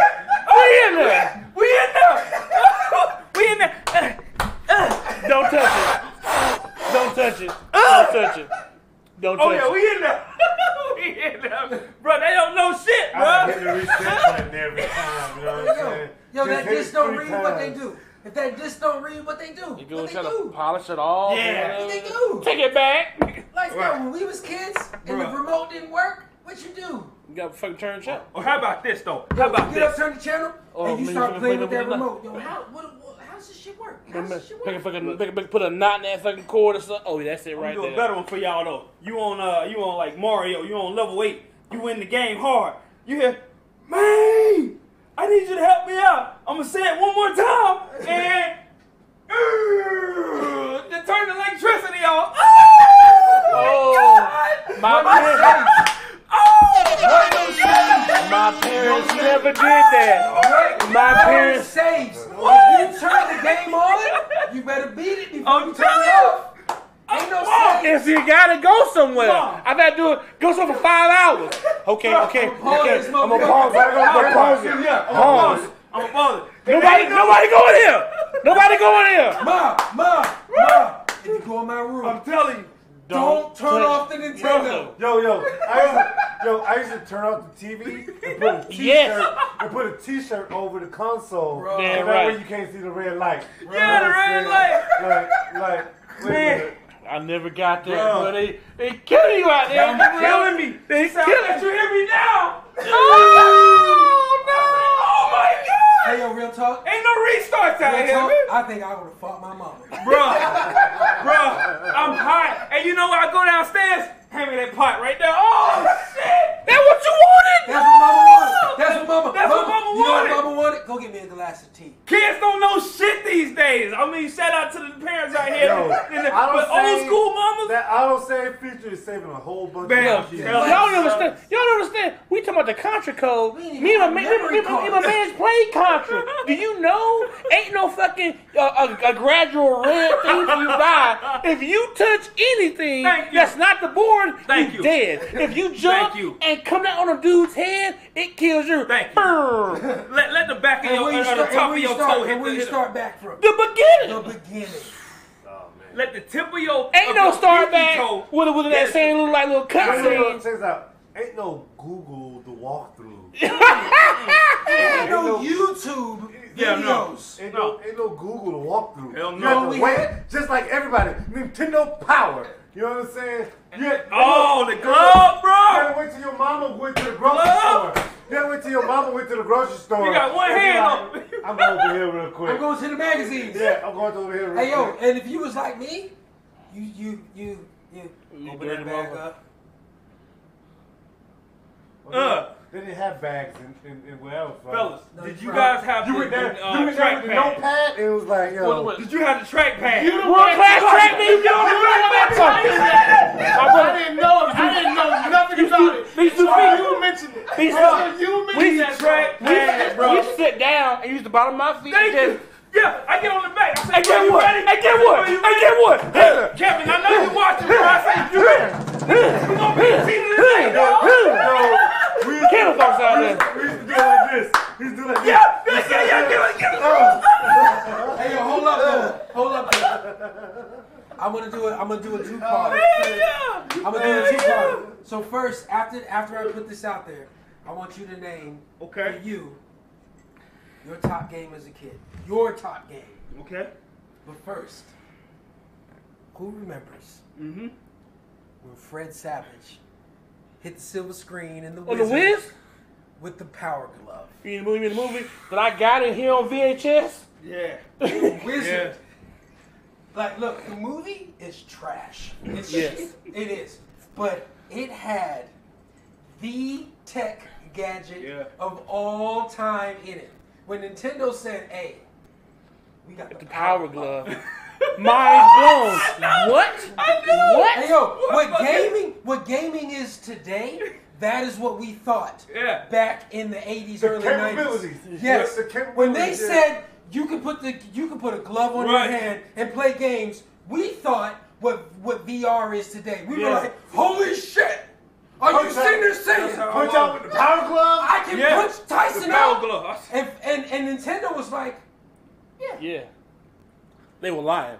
I never had a Power Glove. What? Did you have one? No. I had one. I did not. No. I put it on, and I was just like this. It had a controller. I had a friend that had the Power Glove. You had to. It had a controller on the top of it, yes. And you could close it up. It had the long cord, had the controller on top, and when you put it on, you played Punch Out like this. It's just one hand. It was horrible. Yeah, you play it on the top. Yeah. Yo. The future. But so for you, top game as a kid. I would say, just because it has so much nostalgia to it, the very first Ninja Turtles. I like that choice. When it came on. I like that choice. I like that choice. Because everybody who had a Nintendo had Ninja Turtles on it. Yeah, yes, you did. You had the very first. And because Ninja Turtles is ours. I don't give a fuck what y'all got going on right now. Fuck what y'all doing to my mans out there. Fuck what y'all doing to my mans out there. The dopest fucking Ninja Turtle out there is fucking Michelangelo. Fuck what y'all got going on out here. Leonardo, Donatello, Rafi, it's Michael. Watch the first movies. Oh, a fellow checker, eh? No, that's exactly where I would go for my movie of my childhood. Yes. Ninja Turtles. Casey Jones. Yo, the way these kids are able to get, the way these kids are able to get all of their Marvel and DC heroes on screen. I had to wait 20 years, 25 years. We had, like, look, remember how it used to be when after the movie came out? You had to wait a year. Damn near 2 years. So it came out, you watched around. Before you could buy it. Before you could buy the motherfucker. And it came out on HBO before you could buy it. Yeah. You know what I'm saying? But in the spirit of moving on, I hate to skip you, but you special guest. So, you talked about basketball earlier. Yes. And double dribble. I am a child of the 80s and the 90s. I grew up a Knicks fan when the Knicks actually made the playoffs every year, guaranteed. I consider myself a part of the basketball era that still had rivalries. True blue rivalries. Yes. Yo, 97 Knicks. The 97 Knicks. 97 Knicks. That was my squad. So, Starks. Either way, so my man, our basketball guy. Yeah. What don't these kids know about when it comes to basketball? It's two things. One, players hated each other on the court. Yes. They I'm chasing rings. Yeah. If I don't get it with the fucking Mavericks in '89, I'm not getting it. And we'll be bitter when I turn 50. You're gonna be bitter when I turn 50. Right. I'm a commentator now talking about these players, but trust I didn't get a ring, but I'm the shit. Yeah. Okay. Patrick Ewing still releasing shoes and shit. You know what I'm saying? Killing. No ring. But Still killing. we digress. No. Go ahead and say your At thing. the end of the day, players used to get on the court. We ain't friends no more. We ain't no banana boat chilling friends anymore. We out here, and if you come in this hole, I'm knocking you out. Yeah, I'm knocking you out. That's right. And the ref's gonna look at you. Right. You know better. I don't know. You know better. I'm gonna go. Come on, that motherfucker like. At the end of the day, y'all seen the one where Pippen got elbowed by Alonzo Mourning, and he got that big ass knock on his head? You knew when you get in that hole, I'm gonna take some punishment. And these players was tough. That was just like Gangsters. That was gangster. That's just like You had to be real to play basketball out here. Right. that's just like football. Folks going across the middle trying to catch these passes. DJ You're getting speared with the top of the crown of He him. scared me by the look. His face scared me. Jones. Used to do a worship dance over your body. Right. But Patrice O'Neal, he was like, you should do an Indian chant. Tie his socks around the helmet. Over your dead body, you see shit. He's paralyzed. Right. They used to tell, don't go across the middle. Right. And you know better. Right. And get what? When you get speared, the ref's like, Look, hey, you know what it was? And don't drive to the hole. No. Right. If you ain't finna, You ain't about to go hard. if you ain't, like, just like LeBron got 3 niggas hanging off of you. Yeah. If you ain't about to have 3 niggas hanging off of you, an elbow to the face, a kick to the nuts, and a knife to the fucking kidney, And guess what? don't drive to the And guess hole. what? When they got back up, they kept going. Yes. They turned to the ref Hey, and yo, were like, what happened? Coach, I need a Band-Aid. I gotta get back in there and run this ship. Right. These players now, you touch them a little bit, they falling out. They act like they just the most hurt players in the world. Yo, Bobby. I'm not talking about LeBron. Who you talking about? I'm not talking about LeBron. All these players are like this. Even A lot of LeBron players be- are like this. LeBron be overacting like a motherfucker. Yeah. But his eye not fucked up though. Is his eye not really fucked I'm up? not really that Let's long. get his ass in the face. He got mushed though. He got mushed. I mean, but all these kids soft now. They soft now. They And so soft that's why now. I'm so tired of NBA players hopping up, walking to each other's faces, because ain't none of them gonna swing. Back in the day, you getting a 2-piece in the The face. last person I saw, Charlie Challenge called when he called Kobe. Challenge Hey, yo, shout out to the Knicks, because even Jeff Van Gundy got in the mix. Right. Wow. Yo, you fuck with his players? Son was out there on the court choking niggas, yo. Yo, you try the Knicks, and the Knicks will kill you. You know what I'm saying? Like, they had Charles Oakley, Charlie Ward, Chris Allen Child. Iverson. No, they had You not Latrell Sprewell. Damn. Choked the motherfucker out. Zone But who was that though? Was it Jermaine O'Neal and Ron Artest when they was out there fighting cats in the crowd? That's what Boom, boom, That's boom, what boom, caused boom, NBA boom. to I was Yeah, say, they was in the crowd. you say that, they was in the crowd, but you know who they wasn't gonna fight? Fucking Big Ben Wallace and that Detroit I'm team. gonna get on to Wallace in a second. But Detroit was known the other day as the bad boy squad. Because they made sure, you know Beer. Yeah. Yeah, you gonna Dennis get Rock, effed up. Isaiah Thomas. You finna get that work out here. Right. Hey, yo, Forget that work. Don't come Don't come through here. Don't come through to here. Detroit think you gonna play basketball. You know what I'm saying? Don't think that nigga with the face mask. Right. You know what I'm saying? Yo, He the there's a hardest nigga in the reason. squad. Hey, yo, the nigga who got a face mask, that's not no injury. That's not no basketball injury. That's because he probably was fucking squatting up on the nigga. You know what I'm saying? He got punched in the face. Right. Look, at the end of the day, these NBA players don't fight anymore. They always hop in their face, they talk trash, and they walk away. And then they go have dinner. Right. They're all too good of friends. These players out here, you talk to all these old heads. Yo, I hate this guy. Yes. Every time I went to the court, I made sure to make sure that he knows that I hate this guy. I hate him. The shrug from Jordan, right? Yeah. The shrug. The epic game with the fucking Yeah. What? Name a nigga you know right now today is going to play with the flu. This man. Oh wait, I'm sorry. I'm about to go back to LeBron. He would. This man acting like I get it. This man faded out. I get it. This man faded out because it was hot. He was hot in the arena. Niggas get elbowed and stabbed in our NBA. But real quick, Paul Pierce get wheeled out in the wheelchair. So son, and come out. So son, your top NBA team of your childhood that stands as men, head and shoulders above all these niggas today. Who you say? Who gets that tag, son? It's gotta be. I hate Boston. I hate them so much. Yeah. But the 88-89 Boston team. They gave it a year too. That's dope. With everybody. With Bird, Parrish, McHale. Everybody on that team was all-stars and ball. And they knew what they need to do on court. Beat the Lakers. Beat the Lakers. Because you know what? That was my team. Look. I'm a Magic Johnson fan. Showtime Lakers. The Showtime Lakers. That's Lakers. Yeah, well, look. Them folks hooping out there, and I'll say this: they did a all-time greats.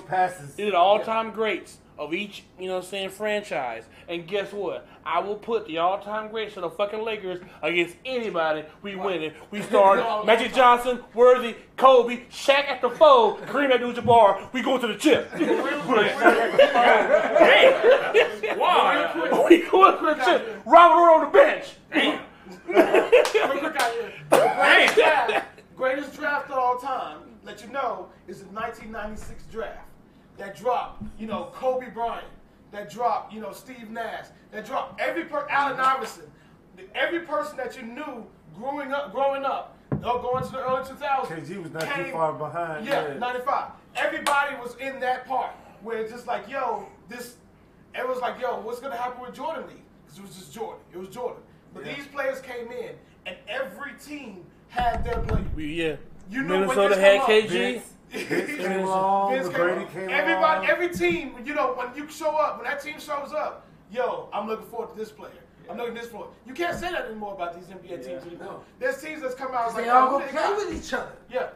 Hardaway, bro. I guess that comes with the internet age. Because before you couldn't find a motherfucker that played like Magic Johnson within the next 150 miles. Yeah. You know what I'm saying? And you didn't know about Bird in Boston. You know what I'm saying? I know what happened. These folks today, what do y'all talk about them not? They're students of history. Guess what? Folks talk about KD. KD say, you know what? I ain't gonna be Patrick Ewing or Charles Barkley or Karl Malone or anybody out there or AI talking about I was one of the greatest who didn't get a ring.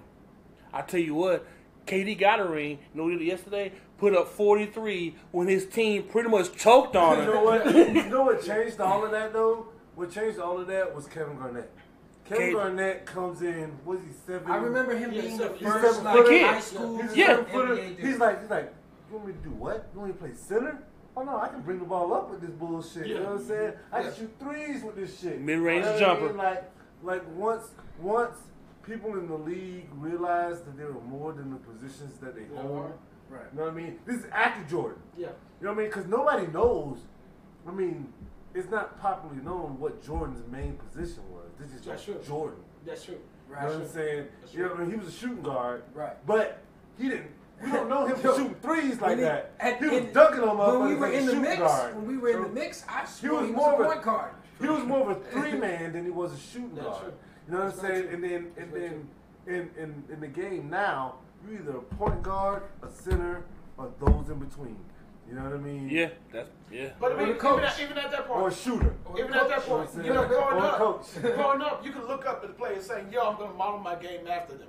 But when you look at these players now, you can't model your game after these players. You can't model your game after LeBron James. This man is like 6'9", 6'8", yeah, chiseled, and saying, I'm going to overpower you. You can't model your game of Kevin Durant. No, you can't. He's 7 foot and doing the things out here. Steph Curry is shooting. I don't want my kid. I don't want that shit up there. I think Steph Curry is the last of. Maybe you can model your game after Steph. You know what I'm saying? I don't want my kid out here shooting half-court shots. Because that's what it takes. If you ain't 7 foot or LeBron James, you better be Steph Curry. You can't even make yourself as this type of player. You better practice. You could have made yourself after Iverson, after Marbury. I mean, nobody wanted to be Scott Skiles. You know what I'm saying? Nobody wanted to be damn Bill Laimbeer. I mean, nobody wanted to be Steve Kerr. You know but you wanted to be Magic. Of course. Because LeBron is now. Magic. LeBron's trying to be Magic now. So, in the interest of moving on, because we still got to move forward. Yeah. What is your team?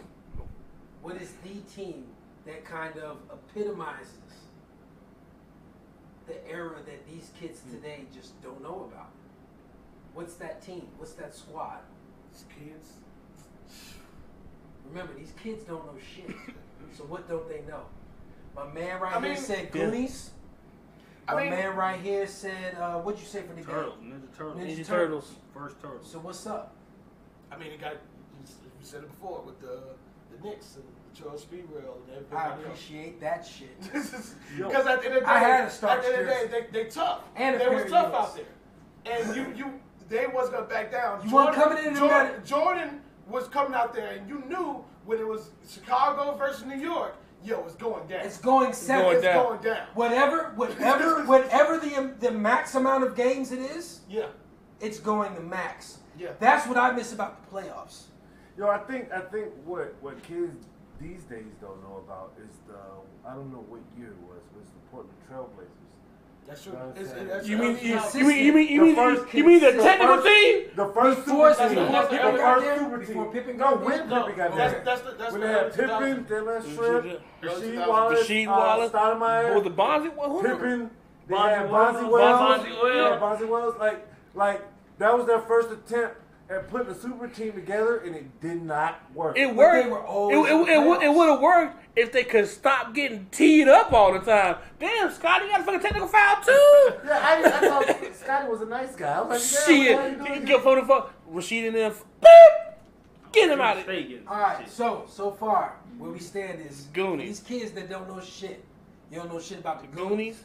You don't know shit about Nintendo, Teenage Mutant Ninja Turtles, and you don't know shit about my Knicks. Now my man, Cuzzo, Black's Head Room. You are our resident conspiracy theorist. You're the one who, hey, this is what they showed you on TV, but this is what they're telling you. This is what's going on. When you were a kid, because I know this just didn't happen yesterday, what were you seeing behind the Matrix back then? Without internet, what we had was the library. God. What we had was the index system. Encyclopedia. And to tell you the truth, it correlates with what I just said. You know what I mean? Like, our era was the era of, hey, we have the capability to try new things, so let's do it. Even though it might not be that good. The Power Glove was a good idea. Yes. Wasn't so good in practice. The Portland Trailblazers making the super team was a good idea, not so good in practice. Right. You know what I'm saying? Laserdiscs. I think Laserdisc, you know what I'm saying? Like that record there's disc a lot you got. of ideas. Like our generation was put in a situation to where we could think of anything we could think of, we could make happen. And try it out. That doesn't necessarily mean that everything we think of will work. Try it out. You know what I mean? Like, try it out. I think what kids don't know is if you talk about the Matrix. Matrix came out in 1999, before the Millennium threshold. Right. So the Matrix was our idea of the future. Where we at now? Where we at now? You know what I mean? Like AI. You know what I'm saying? AI taking over everything. You know what I'm saying? Our battle to, you know what I mean, to cement our relevance amongst machines. You know what I mean? You got kiosks in McDonald's. The cashier is getting eliminated. You know what I mean? Like this is what's happening now. This is what's happening now. And kids don't know shit about the dawn of the machines. Yes. Like, we know eventually that we're gonna make the machine that makes us don't have to do shit. We're gonna be replaced by robots in just about everything. Question, Jerome. on conspiracy. The Y2K. I remember being over my friend's house. I ran home. Y2K. I ran home thinking that everything was gonna shut down in 2000. You know what I mean? When shit, did y'all remember that shit? Yes. I ran home. When I was still going to church, Y2K. when I was still going to church, my preacher actually had a sermon on why I'm not scared of Y2K. May he rest in peace. He died. No, during Y2K that New Year's Eve, we played one of the most underrated but most hot games of the PlayStation system. Wu-Tang Shaolin Style. Damn, I remember that shit. You know what I'm saying? We played Wu-Tang Shaolin Style, and we recorded it. We couldn't live stream it. We recorded it on a VCR. You know what I'm saying? Shout out to the VCR. And by the way, there are 3 in the sanctuary. VCR day. Really? There are 3 in the sanctuary. Wow. Hey yo, shout out to the original DVR. You know what your VCR and your old ass cassette tape. Okay, put it in here, put it on extreme play. I get 8 hours. I got to do this, this date, this time. Pray. It's not a fucking power surge. It's gonna fuck all this up. Yo, how many? Hey yo, how many mixtape VHSs? What, nigga? What's your favorite movies? I got one tape with 4 movies going hard out here. Go ahead. I got the first 3 Friday the 13th, Breaking 1 and Breaking 2. You know what I'm saying? All on one tape. My tape after school every day. My tape was Menace to Society. Damn. Martin, You So Crazy. Oh, damn. Lion King. God. One tape. One motherfucking tape, man. Going hard out here. Put my input on that. All I remember was turning on and tracking. Hey, yo, it's fuzzy. It's fuzzy. Yo, hit the tracking. Hit the tracking. Yep, hit the tracking. Oh yeah. These kids don't know shit. Killing them out there, dog. So, you know, since that. What about yourself? So for me, you know, I used to rap. So music is really big to me. Music's always been big to me. And as a kid, 1993 is a very monumental year for me when it comes to hip hop. That was the first parental advisory CD I ever had in that year. My mom bought it for me. It was Naughty by Nature's. 1993 had Hip Hop Hooray on it. Yeah. First parental advisory CD. Second parental advisory CD, my mom bought for me again. It was Diggable Planets. They did Cool Like That. My mom was like, hey, this song, Cool Like That, reminds me of you. So I bought this album for you. Tell me how it is. That's dope. And I was like, Ma, this shit is hot. Now, for me, album, childhood-wise, that personally kicked the doors down of everything and had me fully immersed in this hip-hop shit was Dr. Dre's The Chronic. Oh, I can see that. Oh, man. Nothing But a G Thing is my all-time favorite hip-hop song. No doubt. And what drove that shit home was the fact that one day my mom came to me and was like, hey, I need you to put that Nothing But a G Thing on a mixtape. Hey. Back when mixtapes were tapes. Woo. Tapes. Yo, how many Kev's jams, Keith's jams did you make? Plenty I think I got up to 14 to be honest with you. And I recycled songs. Had a whole bunch of them. I remember flipping the tape around. You gotta rewind it. You gotta figure out, okay, which tracks did I put what order? Because you know what? How many recorded from the radio? That's what I'm saying. You would sit there for half a day. Just waiting on the track. Hot 88. We 103. It's on. Get it. Got it. And not that even though you go. So for me, like I said, my favorite childhood all-time album that got me wide open was The Chronic. Right? Another group of my childhood that solidified it was a big staple. Bone Thugs and Harmony. Yes, sir. Crossroads, baby. You could not get through the 90s. Crossroads. Hey yo, how many niggas out there knew, just absolutely knew what Bone was saying? I knew one guy. He was insane. His name is Amir Bryant. He's from College Park. He's from College Park. And he knew every single word. Did he know or did he think? No. He knew it. For some reason, he had the booklet and all that other shit. He knew the words, but I thought I did. I knew I didn't know.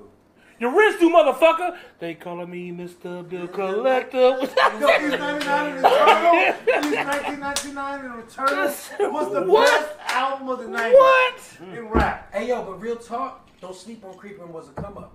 Because to be honest, that was the first 8-track album I've ever heard. That was the first time I've ever heard an EP, a group, a major group at that time, putting out an album with 8 songs on it, and truthfully, only 5 of them were truly songs. Let me get that butter right there. You know what I'm saying?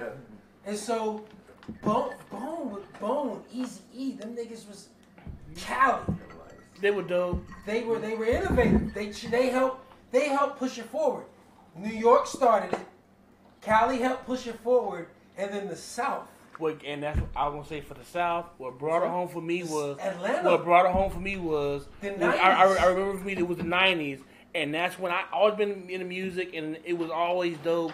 But what got me this shit is hitting was the fucking Dungeon Family, Goody Mo B, and fucking Outkast. Yes. When AT Aliens came out, that's the hardest shit. I got put on the Outkast in Japan. Man. I was looking for Coolio's Fantastic Voyage. That song had just come out. I was still in Japan. And you found Outkast? I was still in Japan, and I'm looking for that album. And so all I knew was Coolio's video. I was like, okay, it's a nigga with crazy braids, and he does the song. So every time I went into the BX, if you've ever been on a military base, every time I went into the BX, I'm looking in the hip-hop section like, where's the nigga with the crazy braids? So any nigga who had braids in his hair, I'm like, okay, that's the album. I'm looking for some kind of song like this. My homeboy had the Outkast album. 3000 had cornrows on it. And I'm like, maybe it's him. Put the album in. I'm like, it's not him, but this shit is fire. The South has something to say. That's in Japan. That's all I'm trying to say. That's Japan. Fast forward to 97, I'm in New Mexico now. I'm back in the States for the first time in 4 years. And Outkast drops AT Aliens. Man. I'm the only nigga in Alamogordo High that I can remember that was like, y'all ain't fucking with this Outkast shit? Y'all bullshit. The tape that they put out for Me and You was an alien head. Boom, boom, boom. I used to draw that shit all the time in art class in 9th grade. Check it out. Being in Augusta, I was the last motherfucker to come across AT Aliens. I got it from a white guy. Yo, a white guy, shout out to my man Justin Anders. He put me on the Bone. His name is Justin too. You know what I'm saying? Like, shout out to white boys named Justin. Yo, they're innovative. Big Grants, we got you too, motherfucker. Yo, like I said, everyone knew about Outkast. I was the last. I mean, I knew about Players Ball, Southern Playalistic. I knew about, you know what I mean? I didn't know about Southern Playalistic. I knew about Players Ball, the song, the single, whatever. You know what I mean? But it wasn't until I didn't even know they had dropped another one. And once they did drop, I didn't know they were the same people that did Southern Players Ball or whatever. You know what I mean? And I was just like, yo. And then it was like, yo, they're from not too far from here? Yeah. Hey, yo, you know what I mean? Real talk. First off, I want to ask, are we going to go OT? We already in OT. We're in it. Yes, we are. Technically, we should. Yeah. If we're gonna go OT, does everybody know? Does everybody know what that ensues? I do. And I say we go OT because this is going. We're going in. I say we go OT. My vote is for OT, and you know that means a shot off rip to go OT. Yes. Hey, I'm in. No. Hey, I'm trying to. Right here. Hey, yeah, you see? What's I just poured this. It's this. And I'm going OT. You know why I want to go? It's got nothing to do with it. These kids don't know shit. OT used to mean something. Hey, you should see me just trying to cop out right now. Hey, I got this. I just poured Can I this. pour that in my shot glass? No. But it is a shot of whatever you want. That's already poured. Shot. It's a shot of whatever you want. That's already poured. That's what I'm saying. That's I finished that. That's but no, your shot to go OT is whatever you want. Whatever you want. Yeah. It could be a shot of Sprite if you want. You're going to look like a bitch on camera. But it could be a shot of Sprite if you want. Man, I was supposed to pressure wash the yard. I mean, pressure wash. I can't even talk. Look, Jermaine, Shit. like I said before, calm yourself down. No. Calm yourself down. Jermaine does the most. First off, place. First off, this man does. I'm at the hilltop, nigga. I got to make it look pretty. are we going OT? Are we going OT? Shout out to the Hey, baby man, hilltop. obviously. Let's do it. What is everybody taking a shot of? What you gonna do? What's in here? What you everything? What you mean? Look, I'm already with the I'm going to my bottom bitch. Crown Apple. I'm sticking with the spirit. Okay. Take that crown. There's Crown Apple. There's Crown Vanilla. There's Maker's Mark. There's. This is got my Jack. bottom We already bitch. been mixing, haven't we? Because we drunk Bacardi and we're drinking fucking whiskey. Whatever you want, It's sir. cool. This can't be It's right. hand in I hand. know. This can't be right. That's what I'm saying. That's why I feel like Jerome, if all people had had a fucking shot of Flint water. God. Oh, I didn't have I know. Jerome is like, yo, that is why I'm so on. Bro. Hey, I'm gonna have to run that Bacardi just because I don't want to overmix. I'm running Bacardi for myself. Crown Apple. I Doug gotta Sun's stick bottom with you. bitch. This is what I'm going with. This is the spirit of OT. And in the spirit of these kids not knowing shit. Matter of fact, we're going to go back around. We're just going to go back around. I'm thinking about so many things. There's a plethora of options out here. It's a plethora. I gotta go. Yo, Dear Migos came on. yes. Plethora. Shout out to Three Amigos. Yes, You're motherfucking right. Killing the game out here, bro.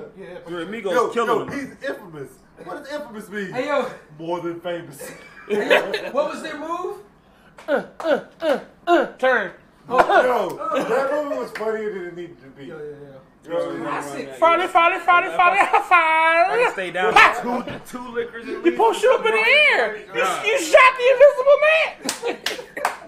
You shot the invisible man.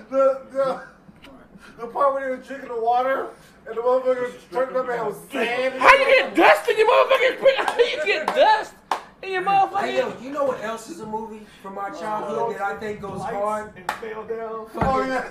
Hey, yo, what about Hear No Evil, See No Evil? That came on too. Yo, that I gotta was recollect funny my as fuck. memory. Yo, Richard Pryor, Pryor's Gene blind. Wilder. Gene Wilder, Willy Wonka is deaf. Yes. And the beginning was somebody cussing out Gene Wilder. With his back turned right. But Richard Pryor thought it was him and he's blind. And the dude was like, you motherfucker. And Richard Pryor's like, yeah, motherfucker, say that shit, And Gene Wilder looking like. Hey, shout out to the 80s babies and 90s babies parents. Because Let's watch any fucking thing. Look, the three big things were like gratuitous murder, gratuitous sex. I think that was it, right? That was it. I could watch the murder, I just couldn't watch the sex. I could watch anything. That was pretty much it. If it had titties in it, because that's what it was in the 80s, titties. Yeah, I couldn't watch it. Look, remember Purple Rain when the bitch got into the Lake Minnetonka? You know what I'm saying? Yo, do you remember watching a movie with your parents? Because they just let you watch it. They're like, you know what? Fuck it. Titties all out. I'm not trying to send him in the room. Fuck it. And then some titties pop up on the screen. You're like, oh shit, this is titties. You look back at your parents, and you know they probably like, oh shit, this is titties. How do we get him out the room but not say like, hey, Don't look at the titties. It's too late. It's too late. He's already in there. It's too late. And he don't know, so we'll just be straight. Like I said, I saw Apollonia titties, and I was like, oh shit. Titties! I love titties. You know what I'm saying? Like, yo, 80s babies, 90s babies, titties. Porgies, Porgies. Pam Grier did it for me. Pam Grier. Foxy Brown? Or Coffee? Or Black Mama, White Mama? No, whichever one when she fought all the motherfuckers butt naked. Remember she said that movie? I'm aware. Coffee, right? I don't know. I've seen the scene, but I don't know about the movie. Hold up. Pam Grier was like That was a prison movie. What's your OT shot, son? Exactly. It can be whatever What you did you want. get? It can be whatever you want. I got the illustrious Crown Vanilla. See, no. I ain't trying That's to nice. Let me I get, don't like let apple. me get that gin to make you sing. Just so you know, sir, I have not forgotten about you. I'm re-up on the vodka manana. I think you do that on purpose. What? Because gin is my vice. I thought it was vodka. No, vodka is my go-to. Gin is my vice. Both You know what I'm saying? and in the sanctuary, yo, if you got it. Oh, my bad. that would be me. Because everybody look, everybody. Right.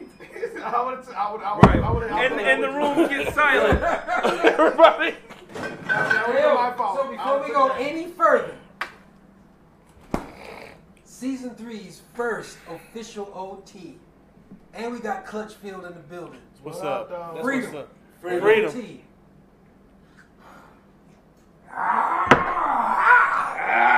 So. Oh. To right now, that ice cold Crown Vanilla, I didn't taste it. I thought I missed my mouth at first. Yo, so.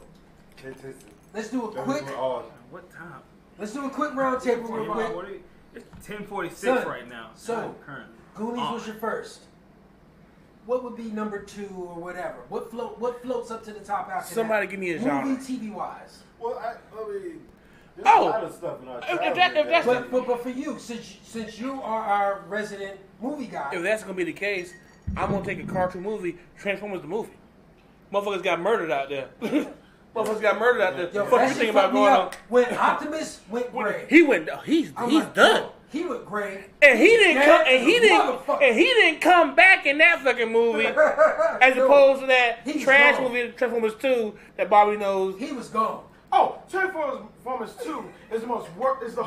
No, it's not. It's not the worst. It's not the worst. That's why I changed it. It's a horrible movie. It's a horrible Transformers 5 is the worst. I don't know. I didn't see it. Because you know why I didn't see it? Because he came back and said, "This is the worst movie I've ever seen." And if he says it's the worst, I'm not seeing it. I won't steal it. Hey. So Transformers movies, right? Transformers movie.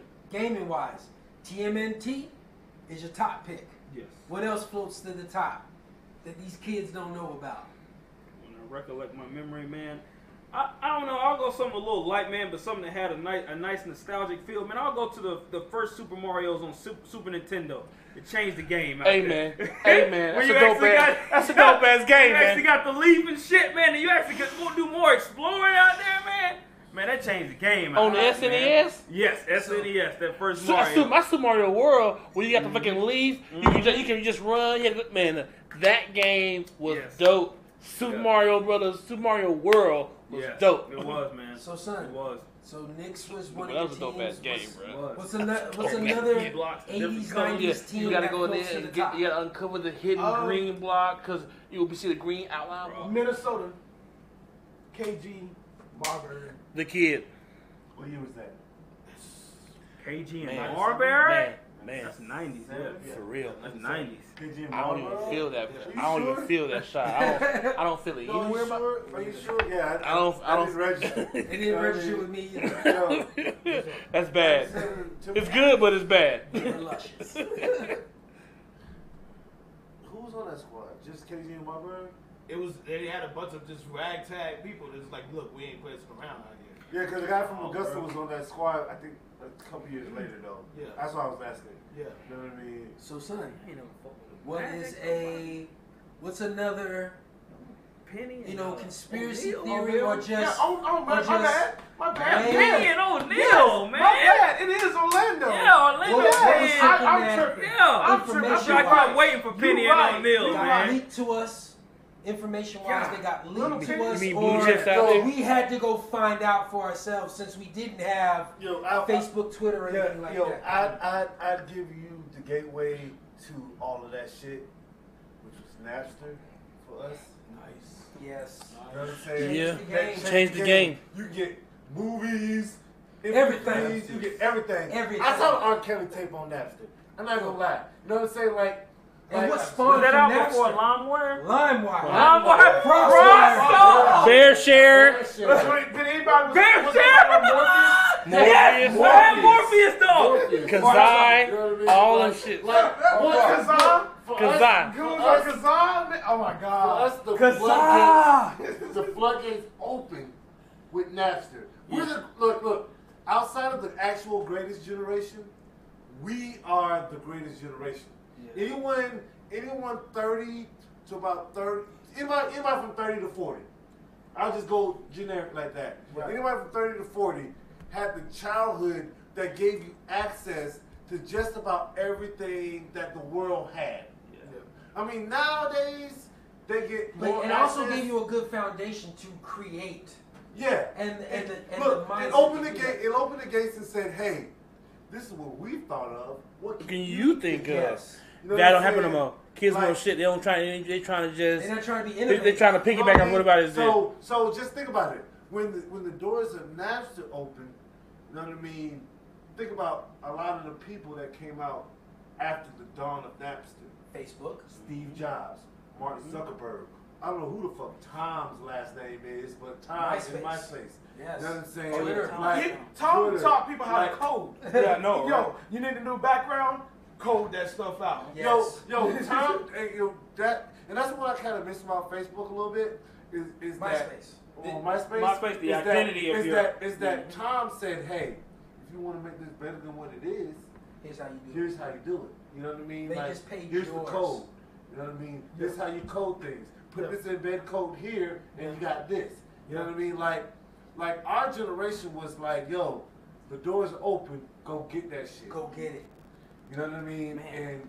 And now, I mean, I guess since that door has been open, that's why kids don't know shit these days. You know what I'm saying? Because they got access to it. Because initially these would be our kids that don't know shit. You know what I mean? I know you did a whole binge thing with your boy. You know what I mean? Yes. With your boy. I recently went back through and binged a lot of the old Marvel movies. The original Spider-Man trilogy. He loved that shit. He loved it. I went back and watched the Thor movies and was like, you know what? These movies are actually better than I remembered them. Yo, but check this out. To go even further to prove that point, if you guys have even watched Cobra Kai, man, that shit's I haven't checked. That's just good. That's just okay. Look, the Karate Kid. I'm not spoiling it at all when I say this, but there's a part where Johnny, who's from the 80s, you know what I'm saying, puts the new motherfucker on the Guns N' Roses. Yes. You know what I'm saying? Hey, you talking about that? I want to listen to it. Hey, I went on a binge and listened to all of this shit. Yeah, new ringtone on his phone. He had a fucked up ringtone or whatever. He's like, yo, get some Guns N' Roses. This motherfucker looked up Guns N' Roses and listened to all of Guns N' Roses. New ringtone on his phone. And it was like, yo, that's me. The gates open. Right. You know what I mean? Open the gates. Right. And I think for our generation, I guess it's up to us to open the gates for younger generations. Or at least put them on some hot shit so you can see where you can, like, look, they did this then, you can do this now. And I will say this, for my next toss in the hat, music-wise, Wu-Tang, 1993. Wu-Tang ain't nothing to fuck with. Let me tell you something what was great about Wu. First off, there's like 1,000 niggas in the group. And all of them make the album. But what was truly groundbreaking was when they were like, yeah, we're a group, but every single one of us has a solo deal with whatever record company. And we're going to put out our solo projects when we want to. And when it's time to form as Wu, we will form as Wu and do a Wu album. But everyone is an individual. And that was the first group. We talked about this. That was the first group, and for me personally, that was like, there's 1,000 niggas in this group and 1,000 different styles. Yo, look, check this out. It goes hand in hand with YouTube here. You know what I mean? Like, one of the models for Wu, if you know Wu, you know what I mean? And in ATL, the movie, they said the same thing. You know what I mean? I call my brother son because he shine like Wu. You know what I mean? Like, that says a lot. You know what I mean? I call my brother son because he shine like Wu. Like having respect for, you know what I mean, the group aspect. Yes. Having respect for your role. Yes. In a lot of things. In the bigger picture. In the bigger picture. You know what I mean? Like having your role in the bigger picture. You know what I mean? Like Wu did that. That was something, and then again, that was something that had been planted in our brains for a long time. Gummy Bears Squad, Chippendale Squad, Thundercats Squad, Shirttail Squad, Transformers, Power Rangers Squad, Beetleborgs, the original Squad, wow. Hey, Squad, VR Troopers, Sailor Moon. Yeah, I remember Sailor Moon. That shit went hard. Fighting Biker Mice from Mars. But look, our era, what kids don't know is that our era taught us to be a collective. Yes. Bring what you got to the table, and you will make everybody better. They'll all make you better. All of us can get there together. Yeah. Yo, we all of us can play our parts and get there together.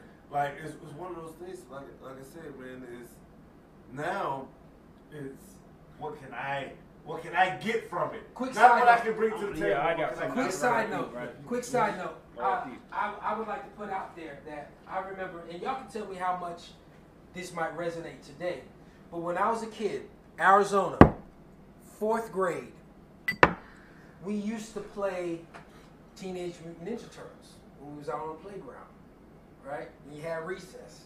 That's what you went out there and did. You either played soccer, basketball, or you made up some game. And me and my homies, we made up Teenage Mutant Ninja Turtles. Do you know what everybody said about me? Who do you think they all said I was? Out of the Teenage Mutant Ninja Turtles, Leonardo. No. Who do you think they said I was? Because you got glasses. I said because of glasses, Donatello. I give you Leonardo. Donatello. Splinter. Splinter? That's so random. Yo, real talk. It's so random. In 4th grade, when we were all talking, it might even been before that because I think it was Germany, but it might have been 2nd, 3rd grade. Back then, when we were all picking out what turtle you would be, all my friends was like, yo, you're like Splinter. Sensei out there. Now, who I am today, right now, standing right here, right now, do you think that's an accurate assessment? I mean, of who I would represent of the turtles? I would say because Splinter's he's there. Not a turtle. He's not part of the king. He's not a turtle. No, he's not a turtle. But given who I am, who you know me to be, I would contradict you more as Leonardo. I was a Leo. As Leo. I was a Leo. Because Splinter, he's the sensor. He like Leonardo's he keeps the formation. He wanted the crew though, bro. Yeah. He wanted the crew. Check it. It's Leonardo. Yeah. Because he leads. You know what I'm saying? Michelangelo. Let me get Mike. Donatello, he's the most practical person that I fucking know. Yeah, give it in. You know what I'm saying? Yeah. And by default, that would make me Raphael. I don't know, Drone. I would give you Donatello because you're more on. Donatello was the smartest. He was the brains of the clique. I ain't that smart. You know what I was saying? You're making the shit. You know what I was saying? You know what I was saying? Tech-wise. Yeah, like Leonardo made shit work. If you don't, if you take away, I'll be more Raphael because I say we can do this shit right now. Look, definitely. Yeah, Donnie definitely. Running. He's Raph. Definitely, he's Raph in his mindset. And his mind, the mindset is like, fuck yeah, like, cause like I'm like, yo, what if we do this, right? And then everybody else around is like, Yeah, we can do that. I can do that. I can do that. Yeah, I can do that. Chucks. That's what I am. Back, yeah. You know what I'm saying? You know what I'm saying? I'm the one that's like, yo, this is the plan. Let's try this. And he's like, fuck yeah. And fuck anybody who says we can't. No, Matter of fact, I got the shit done. No, Jerome, to me, he makes the shit happen. Like, he's the like Donatello. Jerome, like what Jerome is the blood and the bones of this shit. Like you can't stand up. Donatello created the motherfucking turtle mobile. Look, like, he had all the shit that was working on the motherfucker. He had the he was the motherfucker in the lab. Donatello is this shit. Yes, but the way he moves, this shit. But the way he moves, no, Donatello was this shit. Donatello, look, he tightened the glasses up. What you need? You need this, that. But I tell you what, mindset. Cause like real talk. When everybody else was gone from NBC, it was me and this nigga. It was me and this nigga chopping it up a lot on music, on this very podcast, on like yo, why don't the black celebrities pool together and put these stories out that we want to tell? Me and him have had these conversations. His mindset and the way he moves is Raphael. Now, what he does is Donatello, but who he is Raphael. He was a nigga in our first. He was the nigga in the first. Like yo, Raphael's like an outlaw. He's like yes, a rebel. He's like a rebel. Nigga. Yo. He's like Raphael to me is always like an outlaw rebel slash. Yo, in our first season. I don't follow suit kind of. In our first season, I remember we did a Trump episode. And one thing that resonated to me was he was like, you know what? Fuck a seat at the table. I want the table back. That's season 1. That's 3 years ago. Yes, you did. That has resonated with me Salute. forever. Since the day he said it. Because I was like, yo, what would you rather? A seat at the table or something else? And he was like, I'd rather you give me my table back. I see him as Raph. And I'm like, I see Raph. Yes. I don't think he's Donnie though. I would have taken my glasses all the time. Cause get what? I'm trying to get on out here, bro. Look, trying to get on, trying to get y'all on too. Put some hot shit. We can make this shit happen. Fuck what you got going on. Jerome was like when like we were talking about it. It was like, yo, we should do a podcast. Jerome's the one that's like, okay. No. Jerome, in that scenario, Jerome's Donatello. He's like, I got the gear. I got the shit to make it happen. In that sense. In terms of nuts and bolts of getting this done, it's Donatello, bro. But that's like a part-time gig. No, Donnie's the motherfucker, look, man. Who he is. I don't know. I can't. It's Raph. I can't agree. I can't agree. You know what? I can't agree. I never thought about Ninja Turtles in multiple colors. Man, I get parallel colors. You know what I mean? Like it's crazy that we're talking about that. And it's another way to look at Ninja Before you go any Turtles. further, we're officially. We are. When we're talking. We're out of our first OT. Like, just to point that out, we're currently on out here. We are out of our first OT. So, what are we doing? Yeah.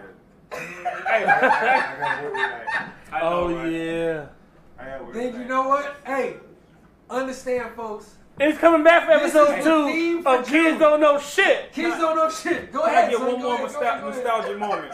How many of you out there that are true 90s babies that remember, Mom, I need the phone right now, Mom. You plug in the dial in, you get the $2,000 of AOL free online, right? Get the disc. Yes. Dial in and get on Yahoo Mail and go to the rap chat room. I used to work for AOL. Yo, Man, how about this?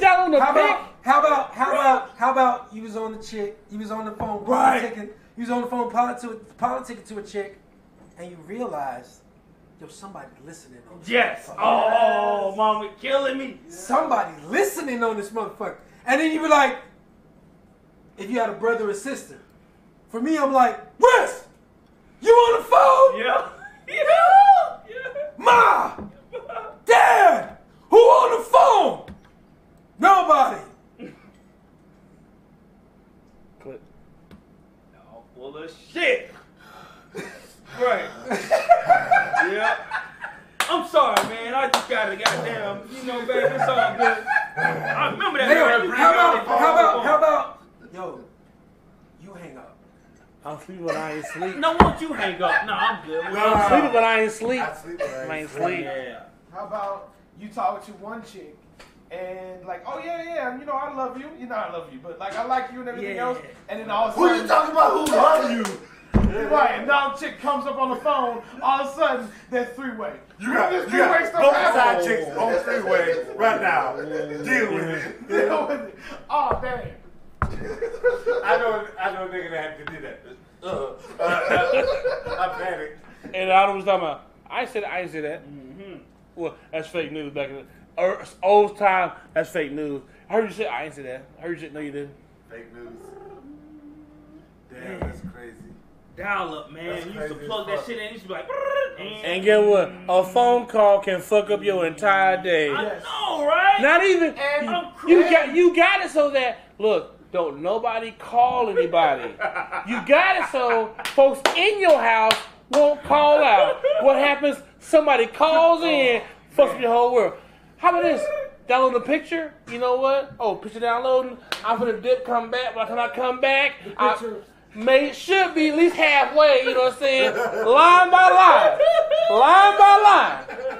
Okay, man. Jermaine used to be with me when the PlayStation got the connection that you add to the back of the PlayStation. Yes. You can add the Ethernet cord so you can play online.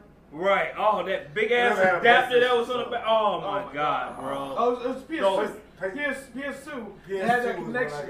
We could add that thing. You can play Madden. Hey, yo, real quick. I used to play Madden people online. Real quick. Yeah. What you saying? We gotta finish this out. Do we want to try and do 30 more minutes? Nah, man. All right. Well, then you know what? We're going to end it on that. Everybody. Part 1 is over with. Part 1 is over with. These kids don't know shit. It's done.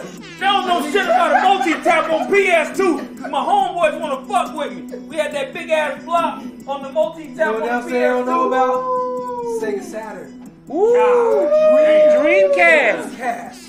Nintendo 64. Hey, here comes the pain. Sega CD. Here comes the pain. Here comes the pain. The first game Brock Lesnar was ever in. Here comes the pain, dog. They don't know about that Nintendo 64. The blockbuster. WCW, WWF, Revenge. No Mercy. No Mercy. WrestleMania 2000. Hey, see, niggas come from different realms, but they all popping back in the day, dog. They don't know about Allen Iverson getting his cornrows done in the middle of the game. Changed the game. Yo, Allen Iverson was the one who had the shorts that went past the knees. Yes.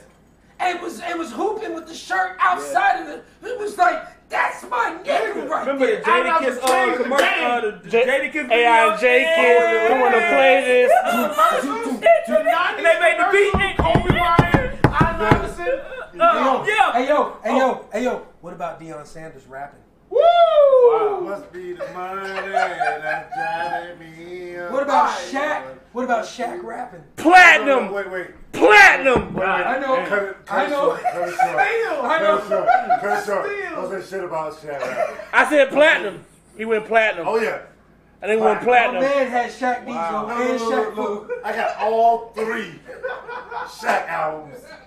You know what I'm saying? I got Shaq Diesel, Shaq Fu The Return, and You Can't Stop the Rain. Because you can't look.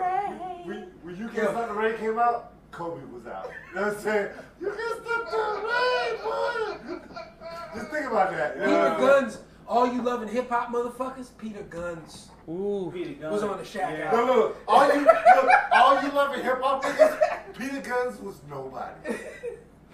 Yes. Peter Guns was nobody. But All right, now. before we tumble down the rabbit hole, because trust, as you can see, we're on and we can. This has been the pregame show. Today is June 7th, 2018. This has been part 1 of Kids Today. Don't know shit. You know what I'm saying? And trust, when we come back in 2 weeks, we will continue the conversation. And it will move into more tech, fashion. You know what I'm saying? Oh, Rockaware! Oh! Scrum's color. Oh! Scrum's color. Ball